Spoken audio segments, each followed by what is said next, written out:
Welcome to From a Black Perspective, the virtual reading and release events, which will feature a reading and a Q&A panel from our amazing Q&A panel from our amazing panel. Look at that. Today we have with us Miss Cynthia Haynes, Mr. Darnell Bonaparte, Mr. Ken Compton. Thank you guys for being with us. You guys are going to hear from them in a second. But before we move forward, I wanted to make a quick thank you to a brand that has done a lot for me, Team She Brand. You see the website down there. That's where I got the amazing shirt. Look at God. It just fits right in because what? We are the authors of the blood. And it was the blood for me. Jesus. All right. So there you have it. That is, without all these disclaimers, there we are. Now, how the order of the event is going to go, we are basically going to do, each of us are going to take turns doing a reading. I am playing the part of Russell Simmons today. So I'm going to do my part. I'm going to get out the way and bring out the stars that I want you guys to see more importantly. So as you know, my name once again, Eddie Pierce. I am the founder and the publisher with Rainbow Room Publishing, which published the amazing work that you're about to hear today. Hopefully you've already bought it. If not, check out the captions. I got the website up for you to still get it. And you can also get it from any of the individual authors. Also, you'll notice that there are 6 of us featured in the book. Unfortunately, 2 of us could not be present today, but trust me, it is for a very good reason. Those 2 young ladies, Miss Katrina, the Hurricane Harvey, and Miss Crystal Renee are somewhere doing all the amazing things that qualified them to be in this work. However, they will be well represented today, and you will get to hear from them at a later date. Also wanted to make sure that you know that this broadcast is being brought to you by Rainbow Room Publishing Live, the new podcast, where you're going to be seeing a lot more of great quality content such as this. But without further ado, you guys came here for some story time, to borrow a phrase from my good sister, Cynthia Haynes, and I'm about to give it to you with my piece from the work, Scott Free. 1 second here.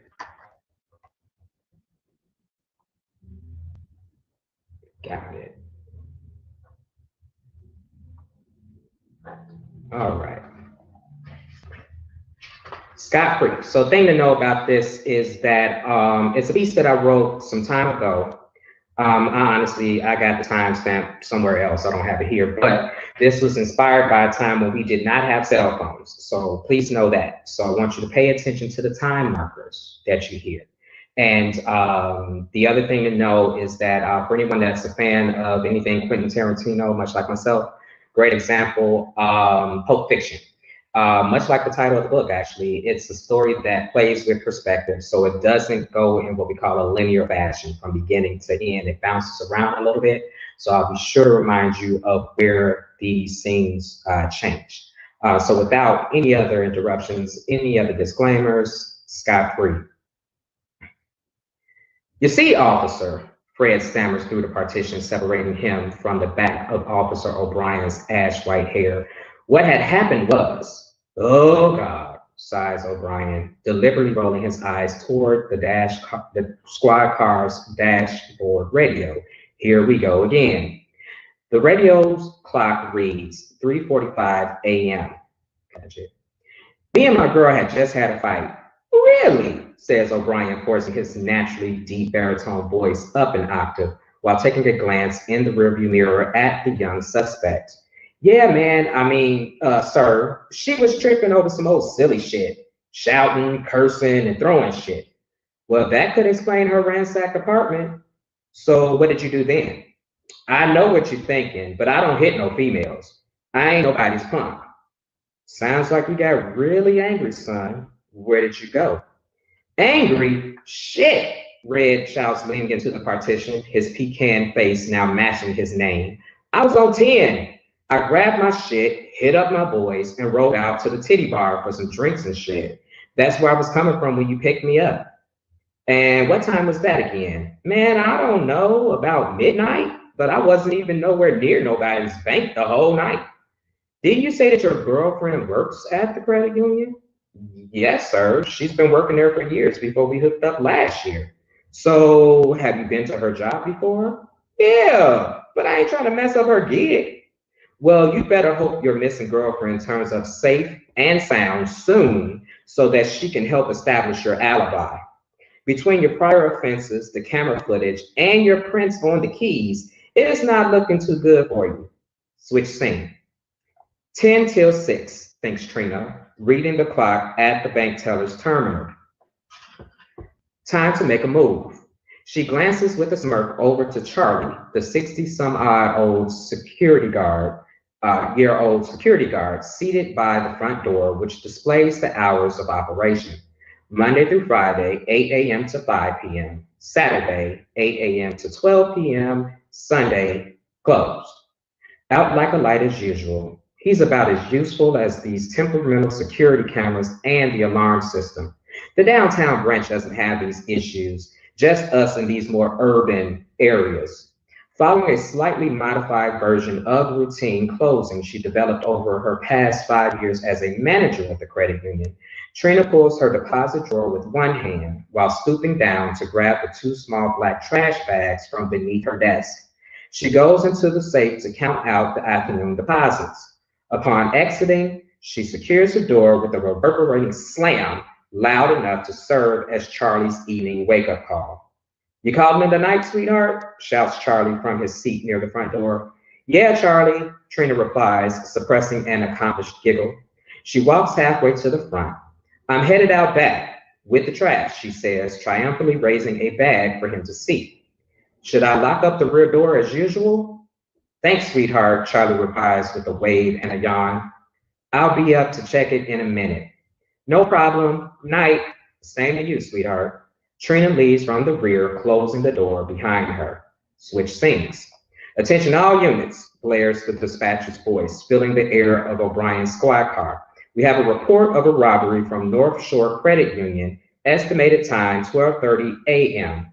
Video footage IDs culprit as a light-skinned African-American male, approximately 25 years of age, 6 feet in height, 165 pounds in weight, dark hair, and cornrows. 1:49 a.m., thinks O'Brien, staring at his watch. Looks like we're in for a long night. The culprit was last seen wearing a waist-length black leather jacket, dark color baggy jeans, black leather boots, black leather gloves, dark tinted sunglasses, and a bandana across his face. The disembodied voice of the dispatcher goes on to say, units should also be on the lookout for a person of interest, Trina Carson, a middle-aged, light-skinned African-American female, approximately 5'8" in height, 140 pounds in weight, brown hair and eyes. Carson is also an employee of North Shore Credit Union, last seen during closing at 6 p.m. Switch scenes. Did you honestly think I wouldn't find out Red? Trina shouts, throwing a set of keys at his face. What the hell are you talking about? Red yells in response, catching the keys mid-air. I ain't one of those young silly chicken heads you normally mess around with. I know you've been cheating on me. Oh shit. Oh shit is right. You've been caught up, nigga. Baby, look, Red, please. Crossing the small studio apartment, placing the keys on the nightside table. Don't pull that baby shit with me, Trina replies, avoiding Red's attempt to embrace her. How in the hell you gonna do me like this? I'm around here buying your clothes, cornrolling your nappy ass head. You know what? I don't got no time for this tonight. It's damn near midnight, and some of us have to be at work in the morning. Oh, so we on that shit again. You know it ain't my fault I can't find a job right now. Yeah, and I guess it ain't your fault you got a record either. Fuck this shit, I'm going out. You know what? That is a good fucking idea. Trina goes to her closet, tosses a black leather jacket, a pair of black navy blue jeans, and an empty black trash bag in his general direction. And while you at it, take your shit. What the? He just barely dodges a well-aimed pair of black Timberland boots. Fuck you, Trina. Red stuffs his clothes and boots into the bag and slams the door behind him. Dumb nigga, Trina sighs, Her eyes move intently from the door to the nightstand's keys. Looking to the clock on her VCR, she sees that it is 11:45 p.m., an hour later than it actually is. She rushes back to the closet and pulls out a second leather jacket, a pair of navy blue jeans, and another pair of black boots, all obviously too large for her 5'8", 140-pound frame. Satisfied with the selection, she assembles another more feminine outfit, complete with a short dark brown wig, a nondescript brown short sleeve t-shirt, an ankle-length khaki skirt, and large brown frame tinted sunglasses, and lays it all alongside the first. She goes into the bathroom and takes out a pack of insoles and some small black stuffed garbage bags from under the sink. She opens the last bag and smiles at the sight of several rubber-bound dead presidents, her passport, and a one-way plane ticket to Puerto Vallarta on the red eye at 1:45 a.m. Finally, she goes to the mirror, takes a comb in one hand and her long dark brown hair in the other, and begins putting her hair into cornrows. Thank you.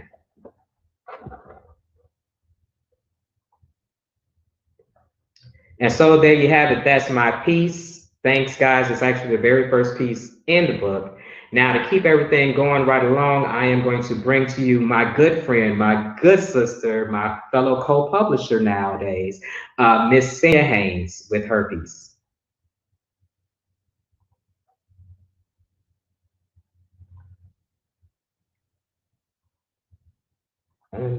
Cynthia, your mic. Bad form. No problem. Ready. Thank you very much. The piece that I'm going to read today is called Transitions. And just briefly, the way this came about was actually, it was an experimental piece. I was trying to refine my writer's process, which is something that in interviews, people constantly ask me about. What's your writer's process? What's your writer's process? And so I was trying to write something every single day. And this kind of stream of thought piece started emerging throughout the month of January last year, actually. So just pre-pandemic writing. This is what it became. So with no further ado, transitions. There was a spot of blood on the floor that was bothering her. She'd sat in the reclining chair by the wall-to-wall window and stared at it, dried and cracking, as she hugged the blanket with the paltry thread count to her chin in a feeble attempt to keep her body heat close. Behind her, through the window, the sky was aglow with the artificial light coming from every right angle that made up the massive complex of the university hospital where she held post. Defibrillators, codes, rib-cracking compressions in the horror film that had become her life.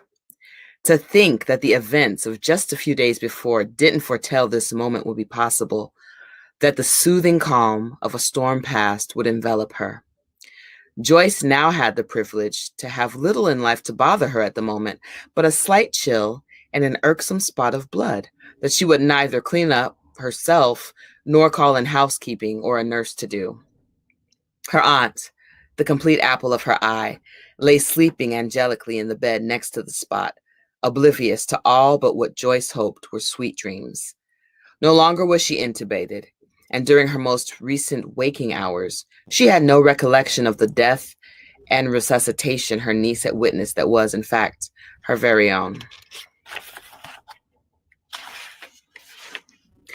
It was 2 a.m., the witching hour, and from the 8th floor of the hospital, the sounds of the city were hauntingly slight. Joyce heard an ambulance cry in the distance, and she craned her neck, then swiveled her whole body in the chair to see it. Fixated, she watched it speed down Cottage Grove Avenue and longed to know that the person inside was going to make it. Days ago, she'd had the same fervent wish, that the person inside the racing ambulance would make it, knowing that person was her aunt. Chasing ambulances was much different from staring at them from a bird's eye view, Joyce thought. Considering that to chase them meant the emergency had hit far too close to home, she definitely preferred to stare. Her sudden gasp had started deep in her belly and could have sucked all the air out of the room. Next, she cupped her hand over her mouth with the force of a slap, unable to believe her eyes, but subconsciously realizing that waking the sleeping patient wouldn't make this moment any better. The ambulance, which was just about to turn the corner and head for the ER, had swerved to avoid a jaywalker and plowed straight into a pole. Cleo was dog-ass tired. It was hard enough being homeless, let alone in the wintertime in Chicago. Between the too thin jacket, the hole in his left shoe, and the heroin coursing through his veins that had long ceased to offer escape, but now just fought off sickness, he was fucked up. Living day by day was a distant dream. Cleo was living moment to moment, and as he reached in his pocket, he anticipated with almost childlike delirium the escape the next few moments would hold. He shuffled along, stumbling in his haze, but never falling, and dug deeper in his pocket, searching for his treasure. Damn, not the left pocket. That one was nothing but ripped cotton. He felt himself scratch his leg with filthy nails, and his hand passed through the shredded lining. That felt good. He scratched again, harder this time, trying to satisfy an itch that never quite went away. At this point, he wasn't sure anymore if it was the chemical cocktail that served as his blood that made him itch insatiably from the inside, or the near gelatinous coating of grime that had glazed his skin like honey on a ham. He hadn't been able to bathe now in 12 days, not since his girl put him out for the last and final time.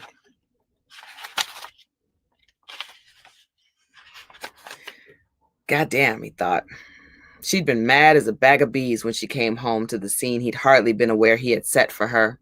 Him nodding out with a needle sticking out of his arm wasn't any kind of novelty, and hardly a straw distinguished enough to be the camel's backbreaker. No, he was pretty sure it was the naked woman passed out on the floor next to him, ass sweat seeping into his girl's favorite chenille couch throw cover that had done the trick. He woke up to the woman who he'd only really messed around with on an irregular basis and had never brought back home before, screaming and cursing. A large chunk of her hair was vice-gripped in his lady's hand, and she was offering her a physical escort through the front door. Then she ran back to toss out her clothes. Then she ran back for him.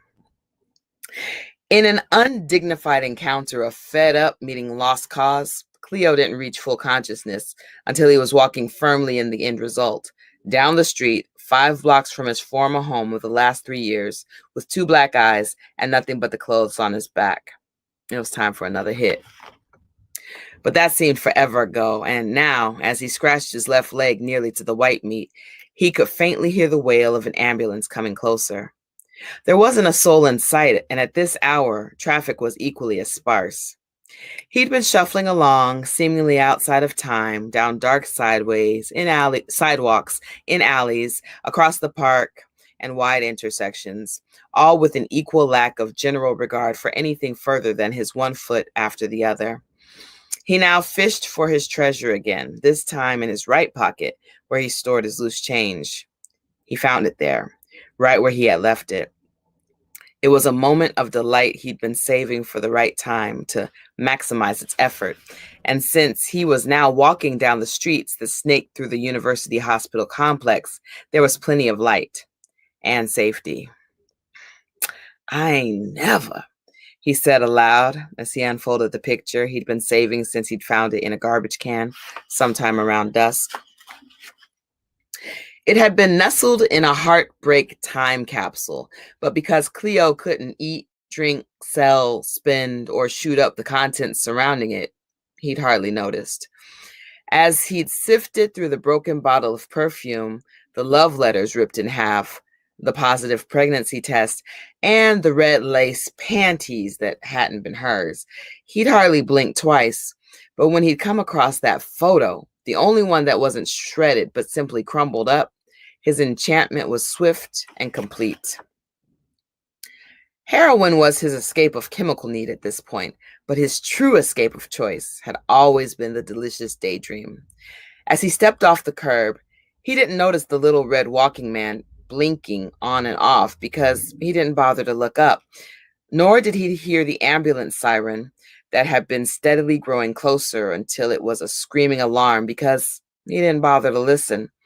All he knew was that at first sight, he'd been swept away on a cotton candy cloud by the image of a life so starkly different from his own, and he'd been waiting for hours for enough light to gaze upon it. First, he felt the violent rush of air that blew the photo out of his hand. With that, he was yanked from his innermost thoughts and could suddenly hear the screech of tires and scream of the siren, its white and red beacons nearly blinding him from their proximity. As the vehicle spun and careened into the light pole, it began to dawn on Cleo that his life had been narrowly spared due to an apparently skilled driver's micro decision to yank on the wheel at his or her own peril, as opposed to sending Cleo to meet his maker. "Shit," Cleo blurted, standing in the middle of the street where the vehicle should have had free passage. As the cocktail in his veins added the ingredient of adrenaline, he felt his feet moving before he even realized why. Running at full speed in the direction he had come from, Cleo looked over his shoulder with a twinge of sadness at the photo of that bougie couple he'd left lying in the intersection. Damn, he thought, and he raced across the street and was swallowed by the darkness of the park. The red emergency lights that illuminated the photo were its complete antithesis. There was nothing at all urgent about that image of Sasha and Jerry lying on that hammock near the Shark and Bake Shack on that beach in Tobago. That is my excerpt. Thank you very much.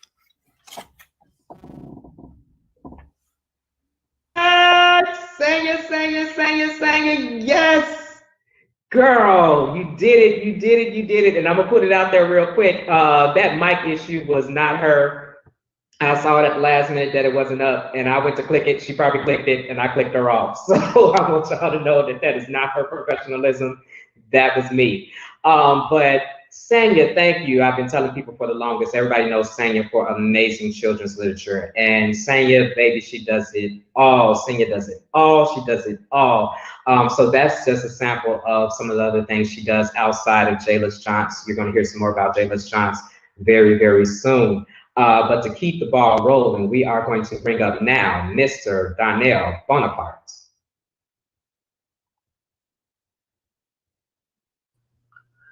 I got to remember to do the mic thing there.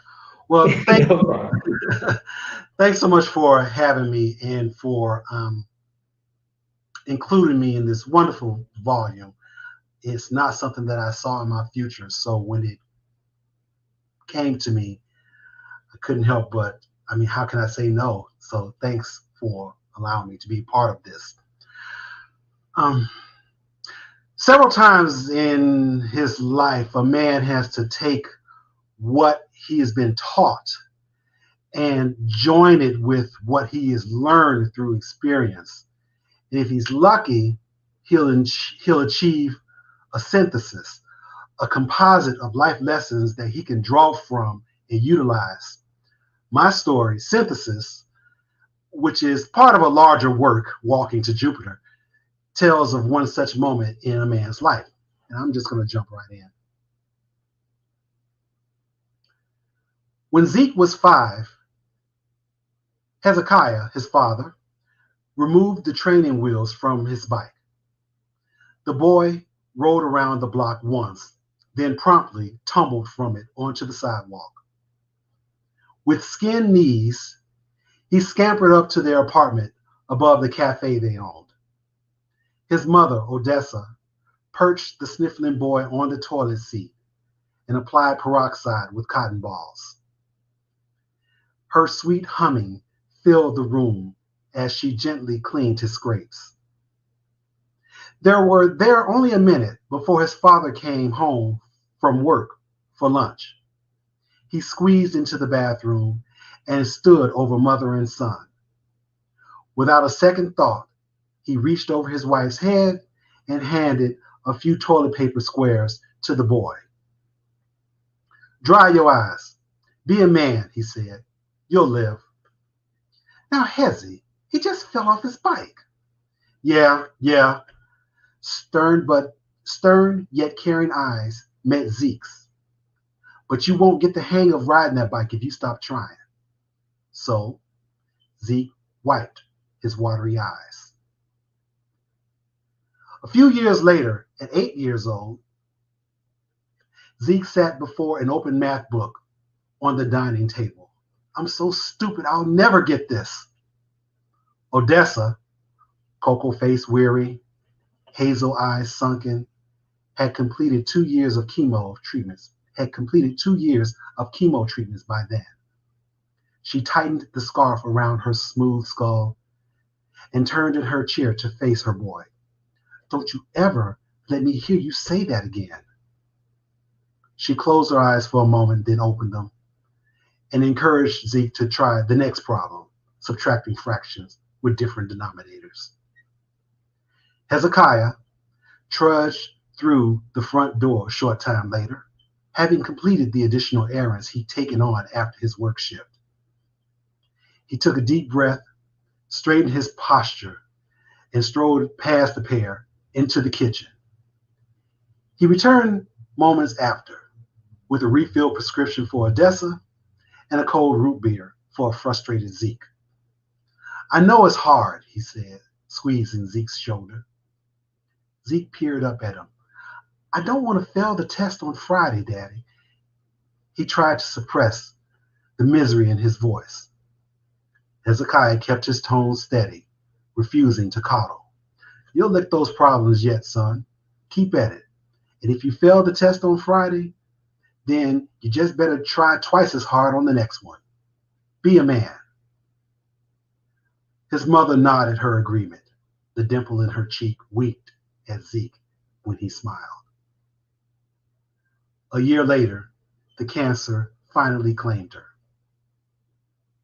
6 months after the burial, a squawking car alarm awoke 9-year-old Zeke from a spring slumber. His Mr. T alarm clock read 11:43 p.m. He got up, went to the bathroom, then to his dad's room to check in on him, a habit he had developed since the funeral. His father's bed was empty. Zeke ambled through the house, searching each room, but his father was nowhere within. The boy's stomach fluttered. He might still be downstairs in the coffee shop, but at this hour, Hezekiah always closed up at 8 p.m. sharp and was upstairs by 8:30 usually. So Zeke padded into the kitchen, entered the pantry, pulled back a set of shelves, which triggered the electric bulb that illuminated the 18 steps leading down to the first floor. He descended the staircase and reemerged in the hallway at the back of the cafe. He looked to his left. The shop was closed. The floodlights and overheads were dimmed. Gray shadows washed over chairs, stools, tables, and booths. The car alarm that woke him up in the first place squawked louder now, and he was on the first floor. Then the alarm abruptly shut itself off, leaving behind instant silence. A twinge of fright rose up in the boy. Thoughts of the movie Nightmare on Elm Street, with Freddy Krueger wielding razor-sharp finger knives twisted in his stomach. Hezekiah would have told him, be a man. You know that stuff in the movies ain't even real. True. But the fact didn't stop his heart from slamming inside his chest. Besides, Zeke had never been left entirely alone in the building. Wiping sweat from his forehead, he tiptoed down the hallway toward the swinging doors that led into the kitchen. Porthole windows in the doors loomed over him, higher than his 50-inch frame. Still, he could see that the kitchen lights were on. The boy almost leaped back when he heard the whimper come from the other side of the doors. Be a man. He retrieved a Louisville Slugger baseball bat from a corner inside the stairwell, then returned to the swinging doors. He listened closely for a long moment, but heard nothing. He brought the bat up slowly and shouldered the doors open, keeping his body halfway in, halfway out of the kitchen. Zeke took in the rectangular island in the middle of the room. Dozens of scrubbed pots and pans dangled like ornaments from the contraption above it. His eyes swept the area. It was just like his father liked it, a place for everything and everything in its place. An industrial-sized dishwasher, triple sink, and eight burner stove lined the right wall. A countertop with small appliances stretched on the left. And dominating the back wall was the walk-in cooler with its chrome door. A sniffling sound floated from that direction. Zeke entered the room, circling the left side of the workspace. He paused to listen again. Almost a full minute went by in silence before he heard another sniffle. Zeke set his jaw. He gripped the handle and sprang from his hiding space, ready to swing like Hank Aaron. Hezekiah Miller Sr. was seated on the stone-tiled floor, sobbing. Would you like to know what happens next? Get the book. We'd love for you to have it. Thanks a lot. You did it, brother. You did it. Oh, I love that. Oh, that whole scene. And I read the rest. So y'all got to get the book. I read the rest. And I'm going to put it out there and let everybody know that when you get the book, read that forward. All right. We were blessed with a forward from Mr. James Earl Hardy, best-selling author, right? Several times over. And he read that piece. He read all of them. He actually gave a minor endorsement of each piece. But that one in particular, he said, is already a commercial success, and you see why. All right? So get From a Black Perspective, The Blood, and look for Walking to Jupiter very, very soon. All right. Without further ado, we're going to bring up our next panelist, Mr. Ken Compton. Thank you, Eddie Pierce, and thank you to Rainbow Room Publishing for including me in the anthology. To my fellow authors, it is an honor to be among you.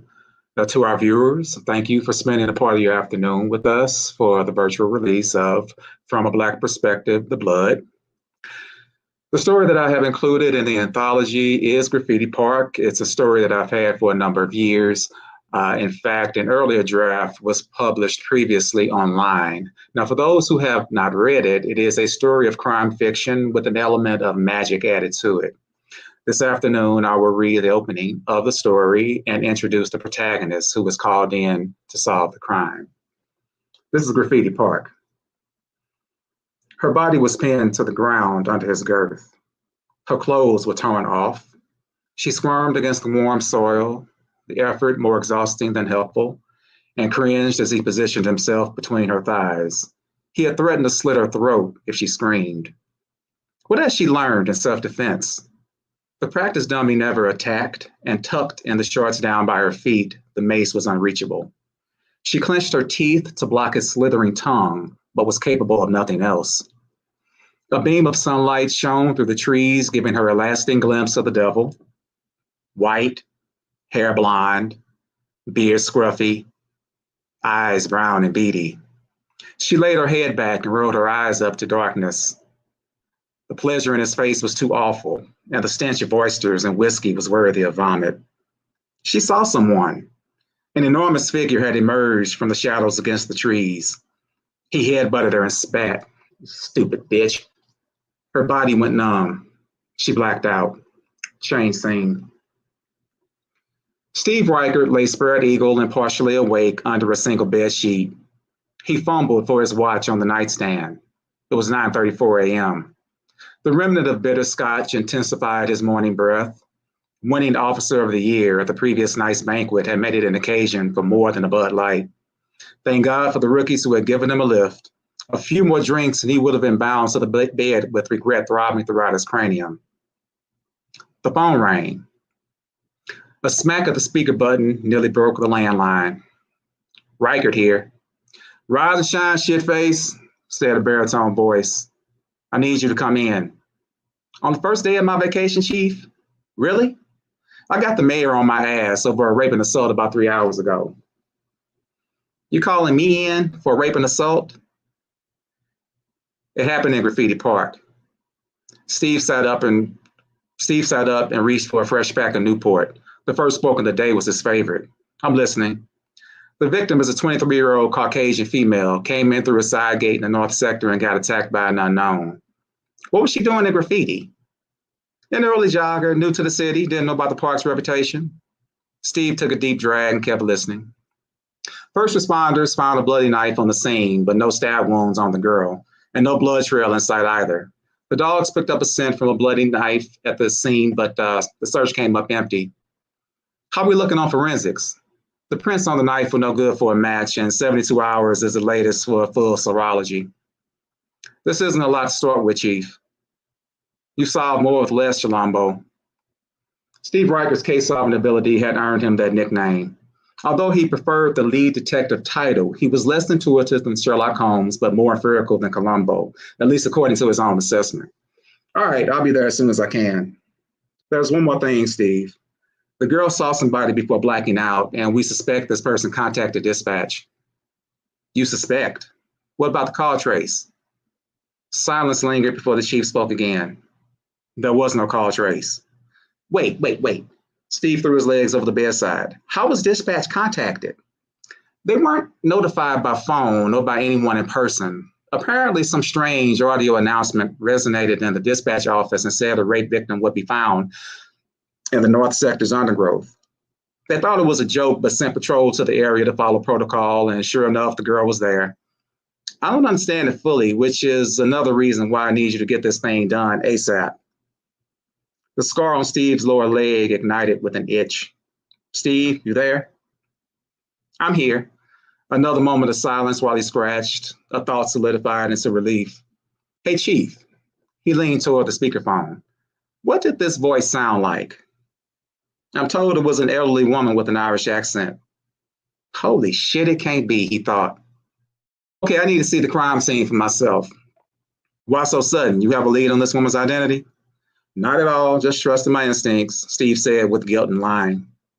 Well, let me have some uniforms meet you at the main entrance. There's a heat advisory today, plus only a fool will go there with no backup.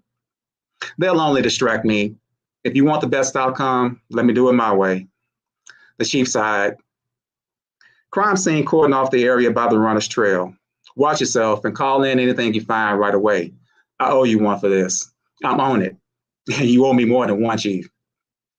The curtains were drawn, but the adjacent hallway light lit the smoky room adequately.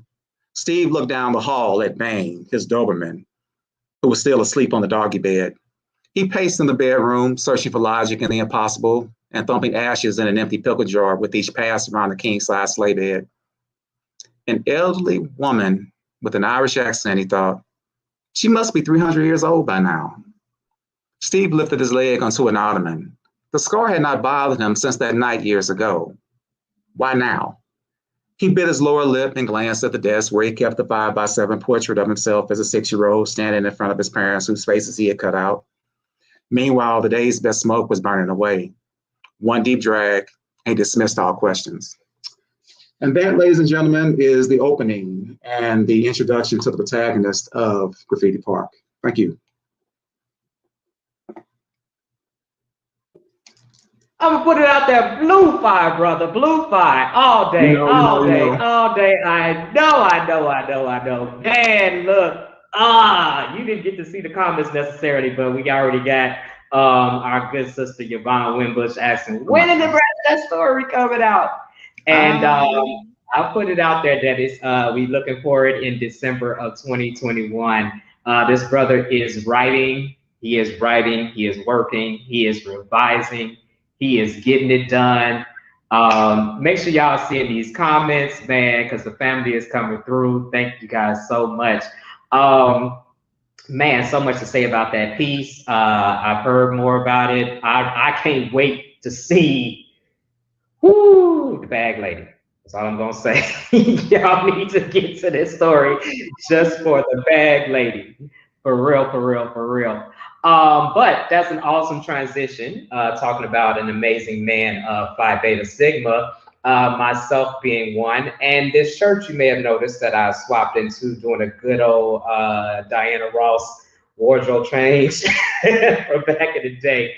You can find this from another amazing man of Phi Beta Sigma, my good brother Elvis Terrell Bryson. The company name is scrolling across the bottom right there. It's Qualities Design LLC, and you see the website right there. Black is king all day, all day, all day. Black is what? 365. All right, so we got that in. Want to make sure we gave that brother some love because he's just great. He's great at what he does. Next thing real quick, and I kind of warned the authors that we were going to do this, and I'm going to mute you guys in a second. Just hold on. Anybody that is an artist, anybody that works with artists, you know that, man, we have a lot of emotional needs, myself included. And, you know, it's such a joy working with you all. But I had to go and recruit some help to encourage you guys to keep doing the amazing things that you're doing. Now, keep in mind, I scoured the internet, scoured the world, scoured social media, and I really didn't give anybody a timetable when I asked them to send you guys some love. So unfortunately for today, I only got 2 of those messages. The rest are coming, and you all will see more of them throughout the year, as well as more from these amazing authors that are present. And the 2 young ladies, Katrina the Hurricane Harvey, host of the Seven Figure Girls podcast, and Crystal Renee, the owner, operator, CEO, founder of Dreamwriter Inc. You're going to hear from them soon. But Brother Ken Compton, and I purposely did this after the performances because I didn't want anybody to feel any kind of way and get thrown off with their performances. I'm muting y'all, and I'm keeping y'all muted with good reason. We're gonna come out of this stream so that you can see this in. Hey Ken, I just want you to know how proud I am of you. I know how much of a dream this is for you, and it just makes me so happy to see you accomplishing all of your dreams. And I know you have so much more ahead of you, so many more publications, so many more books, and I just can't wait to see all of it unfold. So congratulations, brother. Love you. Mr. Compton, any notes, any words? Any tears? Very much, Rob. Thank you, Eddie. A little bit overwhelmed, you know. At the beginning, I've been writing for years, but I'm definitely at the beginning. I have to just say thank you again for re-energizing me as a writer, because I had left the story kind of dormant, but you renewed my interest in myself as a writer. And thank you so much for encouraging me, and thank you for including me in this anthology. It means more than you really know. And thank you for that surprise. It was totally unexpected. Oh my goodness. And that's why I said, I thought about it last night. I said, don't show them this before they read. That's not a good idea. A friend of mine is born out of the idea, a friend of mine, and I'm muting you guys again, just gonna say side, but a friend of mine, when I did my first book release, and some of you saw some of the video on Rainbow Room Publishing Live, the premiere episode this past Thursday. And I spread it around a few other times where a good friend of mine, Miss Nzinga Ryan, she went all behind my back at my first release, and she filmed several friends and family members. And later on, she showed me, good God, at least 10 videos The one that I shared most recently was from my mom. So that inspired me to do this. And as I said, you know, I've been asking people, and they've all emphatically said yes. It's just a matter of time. So when I get them, I'm going to share them. But now is a good time, honestly, too, for me to mention as well that you know, you all keep thanking me for being a part of this project. And I even had cause to think about this even today, that many people may know that I purposely took off the author hat for a minute so that I could only wear the publishing hat. And they can speak to it. These panelists can speak to it. Oh, Sam, you can speak to it. That it is not easy doing both. And I've known for some time that I do both fairly well, but if I could get the chance to do one or the other, I would be dynamic.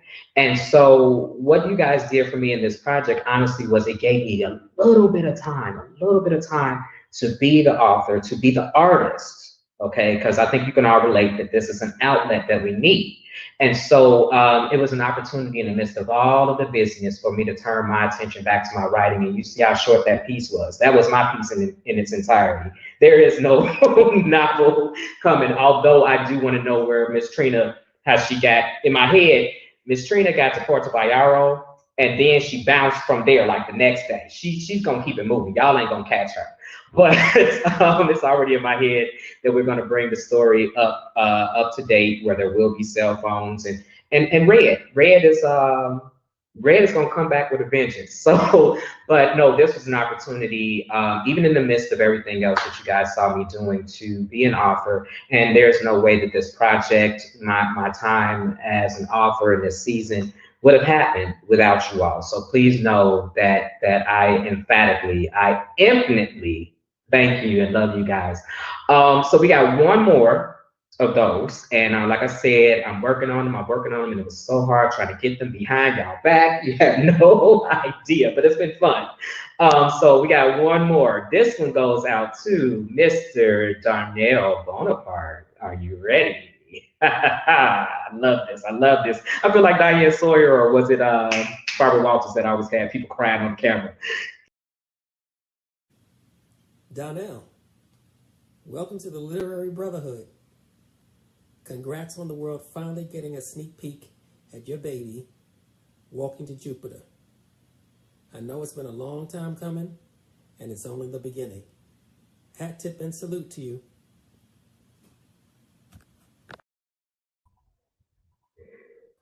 Mr. Bonaparte, do you have any response?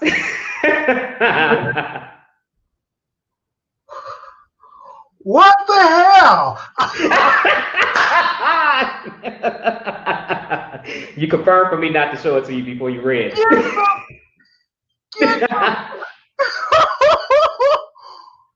Oh my God. Tell me you are recording this. Oh my yes, God. I am. Yes, I am. And there will be the replays and everything. It'll stay up on YouTube, definitely. It's going to stay up actually everywhere. Yeah. For anyone who does not know, that is Mr. James Earl Hardy himself, best-selling author of the B-Boy Blues series. There are about 7 books in the series now. There's already a stage play, and there's a movie coming up. But as I mentioned before, he did the foreword, and he's endorsed the entire work and endorsed all of us. But I was able to get him to give you a video tribute. I knew it all the time. No, I didn't. Oh my God. No, you didn't. That was good. That was you know, you write, you wonder if the voice is coming across. You wonder where you are, and that moments like that where you get that, you know, that push, that shove, that kicking ass, that was great. Oh wow, yeah. I am verklempt. I am wow. I am me who always got something to say. I ain't got nothing to say. Wow. That was good. No, I reached out a while back. I'm gonna try to do James, you all, and myself proud, because wow, that was good. Brother's already done. It's already done. It's already done. And for anybody who does not know, man, Brother Darnell has been writing furiously. Okay, and we're gonna put it out there. We are looking forward to Darnell's full novel, Walking to Jupiter, sometime this November. And we are looking for Mr. Ken Compton's full work, Graffiti Park, the first of the series. And I know Darnell has more books too coming. Mr. Compton's piece will be coming in December. And then, of course, Miss Sanya Haynes is all the time working. All the time working. Jayla's about to jaunt. She's currently in Arizona. She's about to hop on to Arkansas. You guys are going to hear about the virtual release that we're going to do for that. We're aiming for May the 8th, the day before Mother's Day, but more information coming. So as I mentioned before, every author in the book, and I definitely want to make sure so I can show our counterparts that aren't here today, Miss Katrina Harvey in the middle and Miss Crystal Renee on the end there. They also have works that are coming out this year. The two of them are aiming for early summer. And the beautiful part for me is that they all want to come through Rainbow Room Publishing. So you guys are just making my job so much easier and just really contributing so much to the company. But we got a number of guests here. Thank God. We knew y'all were coming in faith. And we want to give you guys the opportunity to type your questions in the comment section. I will be looking at those. Anyone that wants to do, send something, even in the message, you can say, hey, don't show this on screen if you don't want to show it on the screen. But I will definitely read those. And while we are, oh, wow. Yeah, you're gonna need a lot of money. You're gonna need a lot of money. Yeah, because Jayla alone is gonna be at least, what did we say, Sanya? We aiming for like we wanted 8 books this year. 8 books this year total. And we already couldn't. Sanya's writing Delaware. She's working on Delaware. So we just got Arizona. We got Arkansas coming soon. She's already working on California. I've already spilled the beans a little bit about the fact that we're gonna see the Black Panthers. And she's already looking at Delaware. So, yeah, Yvonne and everybody else listening, y'all wanna go ahead, put your coins together, leave that Starbucks alone for a minute. Yes, Natasha, you need to start a library. Start with our books first. You can put whatever else you want up there after that. Just make sure that when folks come to your house, they can see, all of that. Also, before we move into the questions, I want to make sure everyone knows that this is volume 1 of 3. All right. Now, number 2, we actually already have 4 of the confirmed authors for number 2, which will drop in November, where this is from a Black perspective, The Blood. That will be from a Black perspective, The People. And for anyone that does not know where we're going with this, I am drawing inspiration from the Pan-African flag. So there's the red book, there will be the black book, there will be the green book, and the titles respectively, The Blood, The People, The Motherland. The thing that I love the most, and you guys have to visualize it for a little bit longer, at least until almost this time next year when number 3 will come out, is that when they're all on the bookshelf together, red, black, green, there's your Pan-African flag. So make sure that you guys have this book on your shelf. Let's see here. Oh, we got another one, huh? Yes. You're gonna need your money. You need a couple of accounts. Yvonne, you need some money in general. You need some money for some shoes. You need some money for Jayla's Johns. You need some money for everything else coming from Rainbow Room Publishing and everything else you're doing. Now, I wanted to take you guys off of mute. Well, actually, you can take yourself off of mute. And the first question, so we had some questions that were submitted beforehand. I definitely want to send a shout out to my good brother, Brandon Brown, here in Dallas, who gave me a number of these questions, just so we could have some in advance and let us get our feet wet and our speed up. So we're gonna start with this first one, which is actually, it was specifically for me. And it says, and I should have put these in captions, but I didn't think about it. What has it been like to receive mentorship from James Earl Hardy for nearly 20 years? So to make that plain and put it out there correctly, Mr. Hardy and I, Brother Hardy and I, because man, it was the most, okay, that answers the question. I first met him through Facebook. A fellow author, I saw that he had a review from Mr. Hardy, and I believe that he also did his editing. And so I was like, well, how did you do that? You know, because I have been reading the B-Boy Blues in tandem with reading the Invisible Life series from the late, great Evelyn Harris, great contemporary of James Earl Hardy. And so as I was getting my book done, I reached out, and he was so gracious. And I want everybody to know that a couple of things about this. One, this is business. This is business. This man is bringing star power to your work, just like he did for this anthology, right? So you sometimes, well, actually, he's done a number of reviews for me for free that were shorter, but for my first work, Love Something Infinite, he wrote, man, like a page and a half review. And granted, I did pay him. It was a contractual thing, and it's fair. It's rightly so, because he's taking time out of his schedule writing what he writes to read what I've written, you know, an untested author, and then to write about it and give me permission to share his words everywhere as a marketing piece. And so that's really how we first connected. And then we were in touch on social media for some time. And then probably there's never been a formal mentor process, but I have been able to ask some questions, drop some questions, even across the topic. You know, we've done anthology stuff. I've never done one. How would you suggest we go about it? So he's been more so that literary big brother. I love the fact that when he wrote the first review, he welcomed me to the literary brotherhood.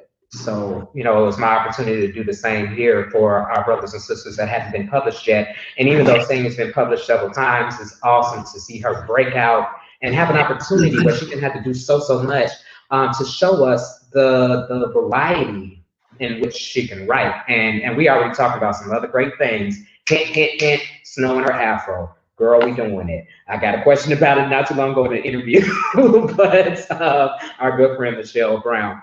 But yeah, so that was all great. And then I looked up and I was inspired by God to do a book tour that brought Brother Hardy to Chicago for 3 days. This was back in 2018. And thanks to Darnell, he was instrumental in making sure that he had 5-star accommodations, baby. He had a suite in the Four Seasons downtown, child. And so, yes, all 4 seasons. And I already, and there's no deal because I already put out the sponsors back in, and I did a flashback Friday, go back Tuesday, Thursday, whatever it is, not too long ago, where I showed those sponsors again. But that for me was the highlight, honestly, of knowing and being associated with Mr. Hardy. We were on the move that whole time, and when I tell you, he was just so gracious about everything. We riding around in my busted Mustang, and I'm moving him from hotel to the north side, back to the hotel, from the hotel to the south side, from there back to the hotel to the west side, and then onto a plane. And we had an awesome time. And actually, that's when I first found out about Darnell's piece. He told us a scene that's not even in what y'all read. And the postage stamp. You know what I'm talking about? Right. I'm not gonna give away because I'm gonna let them read it. Y'all gotta get that book. Right. Y'all gotta get this one down. Get that book. But no, he told James R. Hardy and I about, you know, a scene from this book, and I kept seeing that scene. So when it came time to do this, you know, I was like, Darnell, where are you at with that? We need it. I need it. But no, there were a number of moments in addition to the presentations that he did to the public, for the public. that were amazing. And we had, you know, he's not a big talker. I'm the talker. But we had a number of conversations in the car, on the move. And I think probably the most amazing thing for me was that I remember saying to him at one point, "Sir, I've been looking at everything you're doing. And after looking at this, at that point, I had been at this for 7 or 8 years. I said, I can do 8 more easy. 8 more easy after seeing what you do." And then I got even more perspective. Come on, that's the word of the day, right? Pee Wee Herman, every time you hear the magic word, perspective. He gave me some great perspective when he reminded me, one, that publishing is not what it was back in the day. You know, there were a lot more opportunities. And two, that I've been wearing both hats for the longest. And it made me think, well, man, where would I be if all I had to do was the publisher or the author in these 8 years? You know, so it was another reason that I turned my attention primarily to publishing. So, you know, long answer, like I said in several interviews recently, I'm a novelist. I don't do grief. So that's question number one. Question number two, and this is for the entire panel. How does each panelist feel about the foreword from James Earl Hardy? Well, it was, well, coming from James Earl, again, okay, so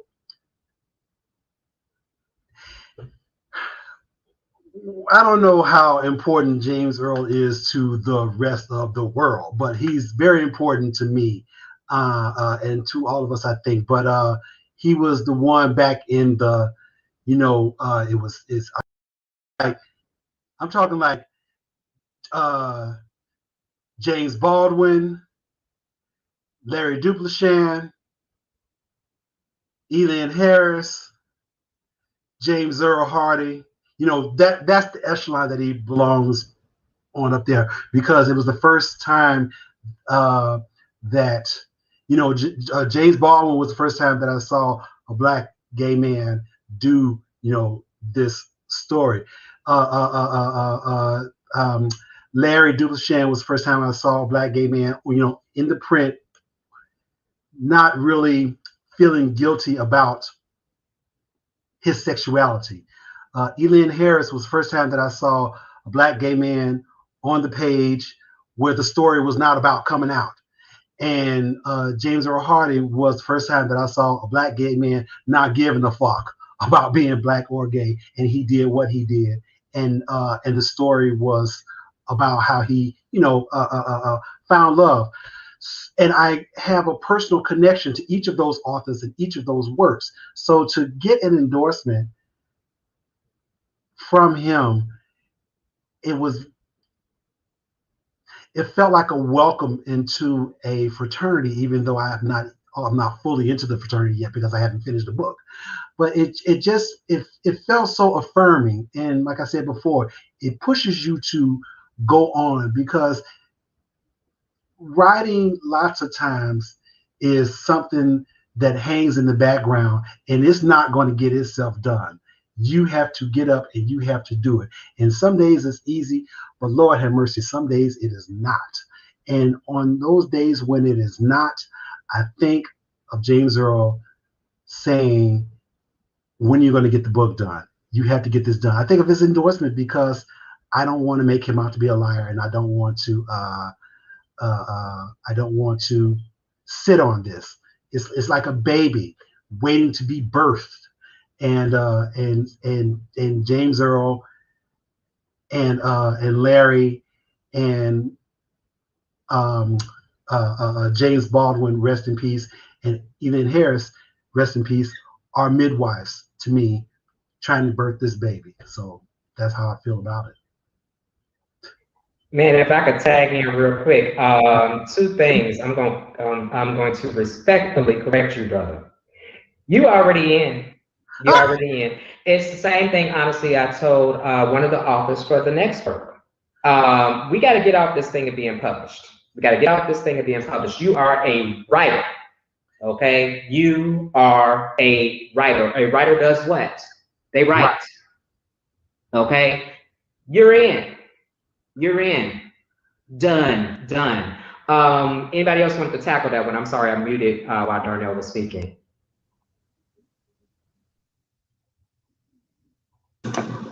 Well, for me, any positive reinforcement I can get on anything that I do, I always accept it. And to be endorsed by a New York Times best-selling author means everything. Like Donnell said, it's an affirmation.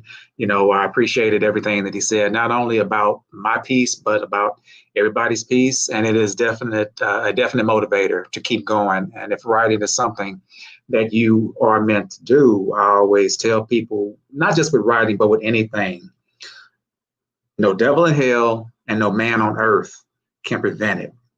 So flow in that, keep going. I was very appreciative. I've never met James Earl Hardy. I had definitely heard of him, but I've never met him. But it was, like I said, it was a moment of affirmation for me. I kept reading it over and over again. It felt like, being in this business, you go see yourself on the bookshelf and it's like, okay, all right, yeah, I can do this. I'm here. Yeah. So I was motivated, and I hope that to get more endorsements from anyone that I can. So thank you. Mr. Hardy. I appreciate it. Sorry, the endorsements are coming. Thank you. Say my girl. Say it's my girl. She always got my back. She catches the commas. She catches it all. Thank you. But say, did you want to take that one as well? No, absolutely. I'm grateful to Mr. Hardy for the words. I believe every writer, first, you're writing for yourself because you're compelled or you're pulled. For some reason, you have to get these words out. And then your next thought is your audience. So who is going to be the recipient of these words? Will they care for it as I do? Will they understand what it was that I meant to express? And then there are your peers, fellow writers in the field. And I think that appreciation from each of those groups, self-included, feels different. And they're very important. So I was honored and very grateful that he took the time to read my piece and give his words to uplift it. He specifically said it was a kaleidoscope work. And given the experimental nature that it was for me, as a writer, that's probably the words I would have used. So he kind of hit it on the head, the way that I was going in and out of the vignettes. And then his closing remark about it was that I gave the characters vivid shine. And how nice, how lovely. So thank you, Mr. Hardy. I did appreciate it. Man, I swear, I feel like now I should have just moved heaven and earth to have him here, but he will see the replay. I'll make sure everybody sees it, honestly. But yeah, no, I totally agree with everyone's sentiment that it's one thing to believe in yourself, and it's another when someone outside of you believes in what you're doing. And there are levels to all of it, right? There's my mom, there's my family, there are my friends, several of you who have done that for me. On the panel and anybody that's listening, that has been a number of the things that has just said, okay, Eddie, when you're not feeling it yourself, they're affirming. And then of course, yes, you come through and it's almost like God stepping down from heaven and stamping that stamp of approval. Boy, you got it, run with it, so yes, I hear you guys on that. Next question I have here is, what keeps you motivated to continue pursuing your literary dreams and goals? Anybody? Because I'm trying not to make it school and call you out. And what? Say the question again.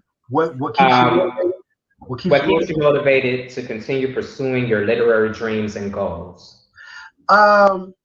Yes, outside family, my husband, my mother, my coworkers, guys like you, my writing group, my other writing group that I'm in, who make sure that I turn in pages that are being read and critiqued and what have you.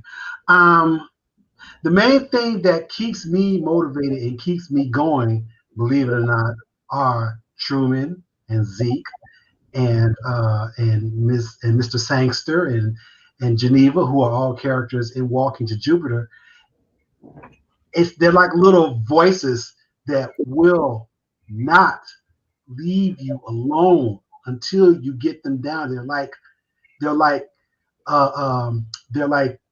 little people that's saying, I need to be heard, I need to be heard, I need to be heard, and you are the only voice that can give them voice. You're the only voice that can, bring their voice through. So the main thing that's helping me now are them. And my family and friends and other writers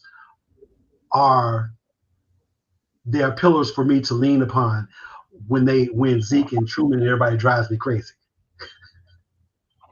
Excellent answer. Excellent answer. Because honestly, I think about that with that's how I got, actually, yeah, from my first book to my second to my third.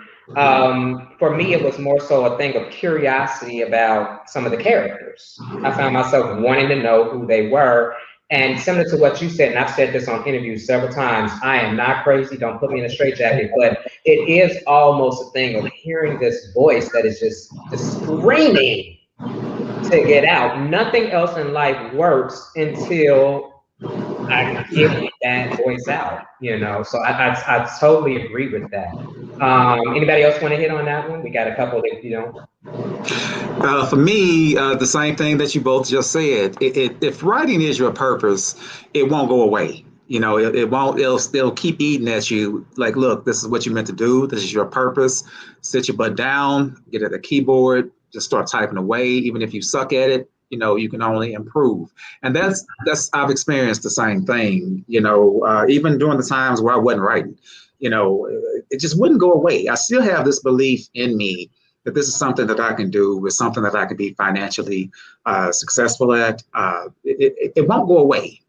It won't leave me alone, even when in my own self-doubt.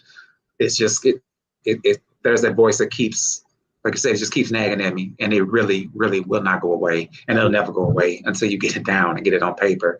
That's why, once again, I just have to say thank you for allowing me to be a part of this. So it's definitely that confirmation that I need to keep on going, and everybody keeps wondering, well, what's happening next in Graffiti Park? I don't want to spoil any surprises or anything like that, but I am going to use the short story as a foundation. I've got some things planned.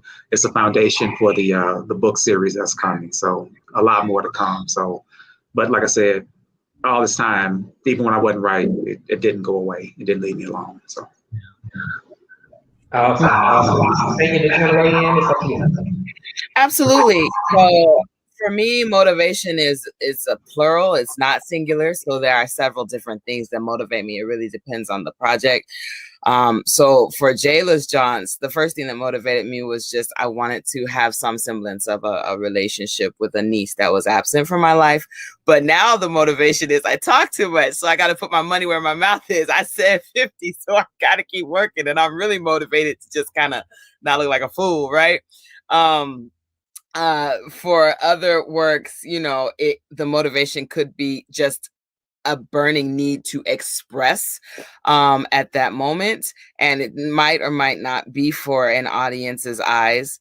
I'm working on different I'm part of a writer's room right now, and I'm working on a TV series, and the motivation there is to enhance my skills as a collaborator, because I've been kind of solo dolo as a writer throughout my career. And so really the motivation, obviously I want a good product and I want the best work, but the goal to do that is to learn how to work with a team of writers and get stuff out. And then it's interesting. He said that one of his pieces he's going to continue further. Actually, in Transitions, there is one vignette that I want to take and make its own standalone piece. I'm kind of playing right now with the format. Do I want a novel, a novella? But it's about state violence against Black bodies, and my motivation right now to really give that piece life and voice and get that out is life. You know, we're in this moment that's not at all unique for this country, but except in its emphasis and spotlight, and you kind of can't get away from it. And when I say you, it's a collective, like kind of everybody can't get away from it, not just the people who were traditionally impacted by it. And it's outrageous, and it's a lot. So that's my motivation for that. So to stop being long-winded, as many writers are, because we love words, right? I'll just say I have many motivations. You got to be specific and ask me which project we're talking about. I can't hear you. I get it. I wish you could have seen, like, I'm fighting with keeping myself in the camera and making you guys big. Because when you said that one of those vignettes was going to turn into something longer, I was like, oh. And it's like every time you do something like this, saying you always get me because you'll do an interview, and I'm like, she didn't tell me she was going to do that. And then I turn around and I'm on the phone with you, like, girl, I didn't know you were going to do that. Like, how quick can we get through J-Lo? So look, you got a yes queen. Look at that. Boom. Look at that. Look at that. Look at that. Darling, thank you. And make sure Miss Wimbush, she's going to be buying a second copy of everything she bought. Because, yeah, we done mailed out to Miss Wimbush. Thank you, Yvonne. No. But I'm saying she's going to get another one because she's threatening to keep the copy she's supposed to give to her little cousins. So I said, well, girl, just go ahead and buy some more. So, but no, I love that you spoke to that. You all kind of speak to this in a lot of respects. One thing I found for me with all of this too is that writing is your opportunity to create a world, right? To create a universe. And I found in a lot of respects that it was my opportunity to look at what exists and write what I hope it turns into. It started very personal, you know, with me coming to terms with not even coming to terms, but reconciling my sexuality and my spirituality.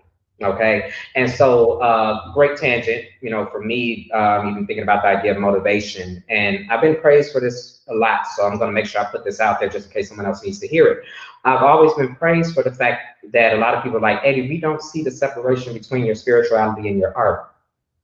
And it goes to what Ken talked about with purpose, what you all talked about, you know, there's this number of beings, a whole world and universe in you that just needs out, you know, and on some level it is that need for self-expression. So, you know, great responses, y'all, great responses. Number 4, what advice, some of these are a little kind of repetitive, what advice do you have for upcoming writers? Who wants to go first? Or anybody want to take it? Anybody? You guys are laughing now. I go. I'm just gonna say, just right. The main thing that I keep hearing when I think about advice that it's sort of redundant. They say you gotta read a lot, write a lot. If you're a writer, just write. Even like I said, even if you are doubting yourself, just put some words down on paper. Like I said, I think Sanya said, you're writing for yourself at first. Don't worry about how good it is. Don't worry about if people are going to like it. If it's something that interests you, if it's a book that you want out there, then you're the one that needs to write it. I mean, so many times people say, well, somebody needs to write a book about that. If that's the book you want to see, then that's the book that you need to write. Chances are, if you have an interest in this, there are probably 1,000 other people, if not 1,000,000 other people that also have that same interest. So just sit down and start writing. If that is your purpose, just write, join writers groups, try to build a community. And as I mentioned earlier, no devil in hell and no man on earth can prevent God's plan if that is his plan for you. So that is my advice to upcoming writers. Yes, sir. Well done, Professor Compton. Oh my Spoken like a doctor. No. Seriously, no, I love it. And I love that you even spoke to, it's advice that I've given some of you. And it's advice that I've had to hear myself, that you just really need to put some on the paper. Right. We worry so much about it being perfect when we first put it on the page. And I learned a long time ago that there really is, if you all want to go to the Matrix and bend a spoon, there is no such thing as writer's block. Writer's block is the idea that we want it on the paper perfectly. Right. Put something on the paper, you know. Adding to what Ken said, I would definitely say, you know, I've heard that advice a lot, that writers need to read. And I will say that to some degree that's true, because on some level it helps to have something to model. I've since expanded my definition or belief or whatever you want to call it, to say that you more so need to expose yourself to story. Okay, I've said it several times in my own bios and things, in my own intros. I read comic books, I read the stories from the Bible, I read the Childcraft Encyclopedia that had mythology, that had folklore, that had the stories from religion. I watch cartoons, I watch movies, I get story out of it. I hear story in song, I hear story in poetry.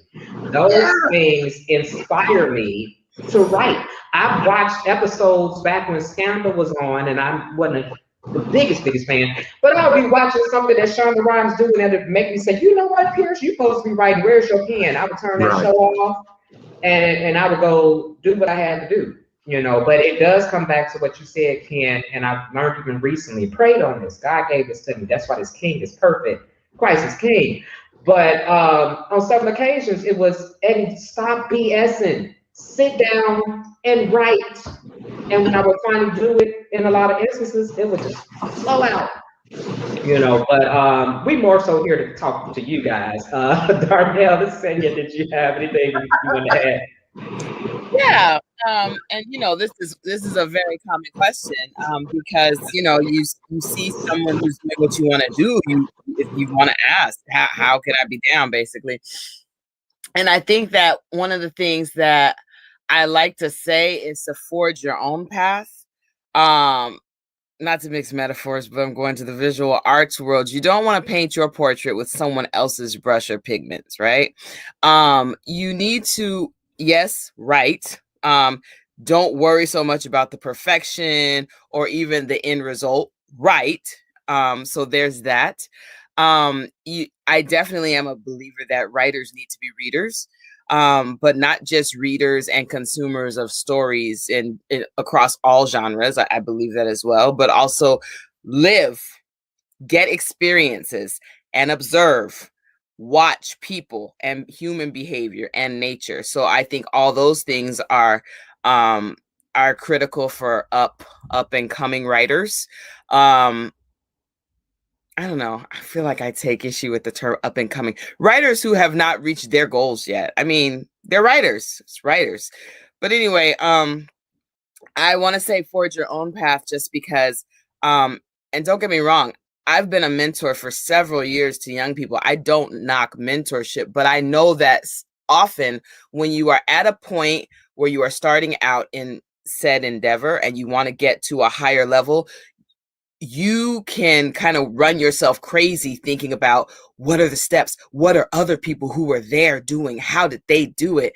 And I mean, some people can like spend all their time learning other people's stories and other people's paths, and while you're doing that, you're not forging your own. And so just trust, and it's just a universal truth. As you walk that path, the avenues, the ways, the forks in the road that you need to take you where you need to be will come. They say when a student is ready, the teacher will come, right? So just trust that if you are doing the work to be the best writer you think you can be, you are writing, you are learning, you are experiencing, you are honing your craft and how you tell a story. The opportunities for you to get better and further and to reach your goal will naturally gravitate toward you while you're on that course.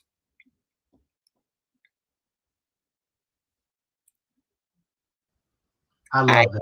You. I know I keep doing it again, but no, I said I'm gonna get thrown out real quick. But thank you for that, Sanya, because you also made me think about something I learned in recent years, and I think I've said it to several of you on a couple of occasions, that we can get so bogged down with the research and let me read this book on how to write, and let me watch this podcast on how to write, and let me read this book. And what I found in a lot of instances, that is a very subtle subconscious procrastination. Yes! Can be. Thank you. It can be. At some point, you gotta step out on what you learn. You gotta step out on faith, and much like you said, saying you don't want to be, as much as I love the comparisons I've gotten to Elin Harris. I mean, stuff in print, right, from like actual reviews and stuff, and comparisons to James Earl Hardy, James Baldwin. But you don't want to be them. No, we don't want. They would even say, we don't need another Elin, we don't need another James Earl. We need your voice, And so I love that you speak to the idea that you gotta forge your own path, and just even a warning for some people that may not know or expect this, that you will look at those mentors sometimes, and they're great, and they may be the most well-meaning people, not even just the mentors that are writers, but other people. Sometimes you will have to stand flat foot on who you are, what you do, and say to that mentor who you respect, I love you, however, this is my path, that one is yours, and if we're lucky, they're gonna intersect again. So man, nuggets of wisdom. And I'm honestly trying to get all these in too, because I'm making sure that this goes to a number of writing students, institutions and things of that nature too. So the wisdom. Thank you guys. Darnell, I know you got some. What you got,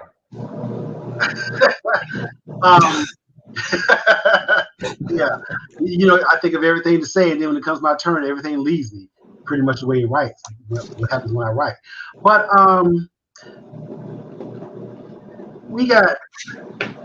think about Harry Potter, Percy Jackson, oh goodness gracious, Robinson Crusoe, those people who had adventures going across several books, and not many of them have been black. Main characters have been black. So that feeds into my first piece of advice is, if there's a book out there that you haven't seen, that you want to see, then you need to write it.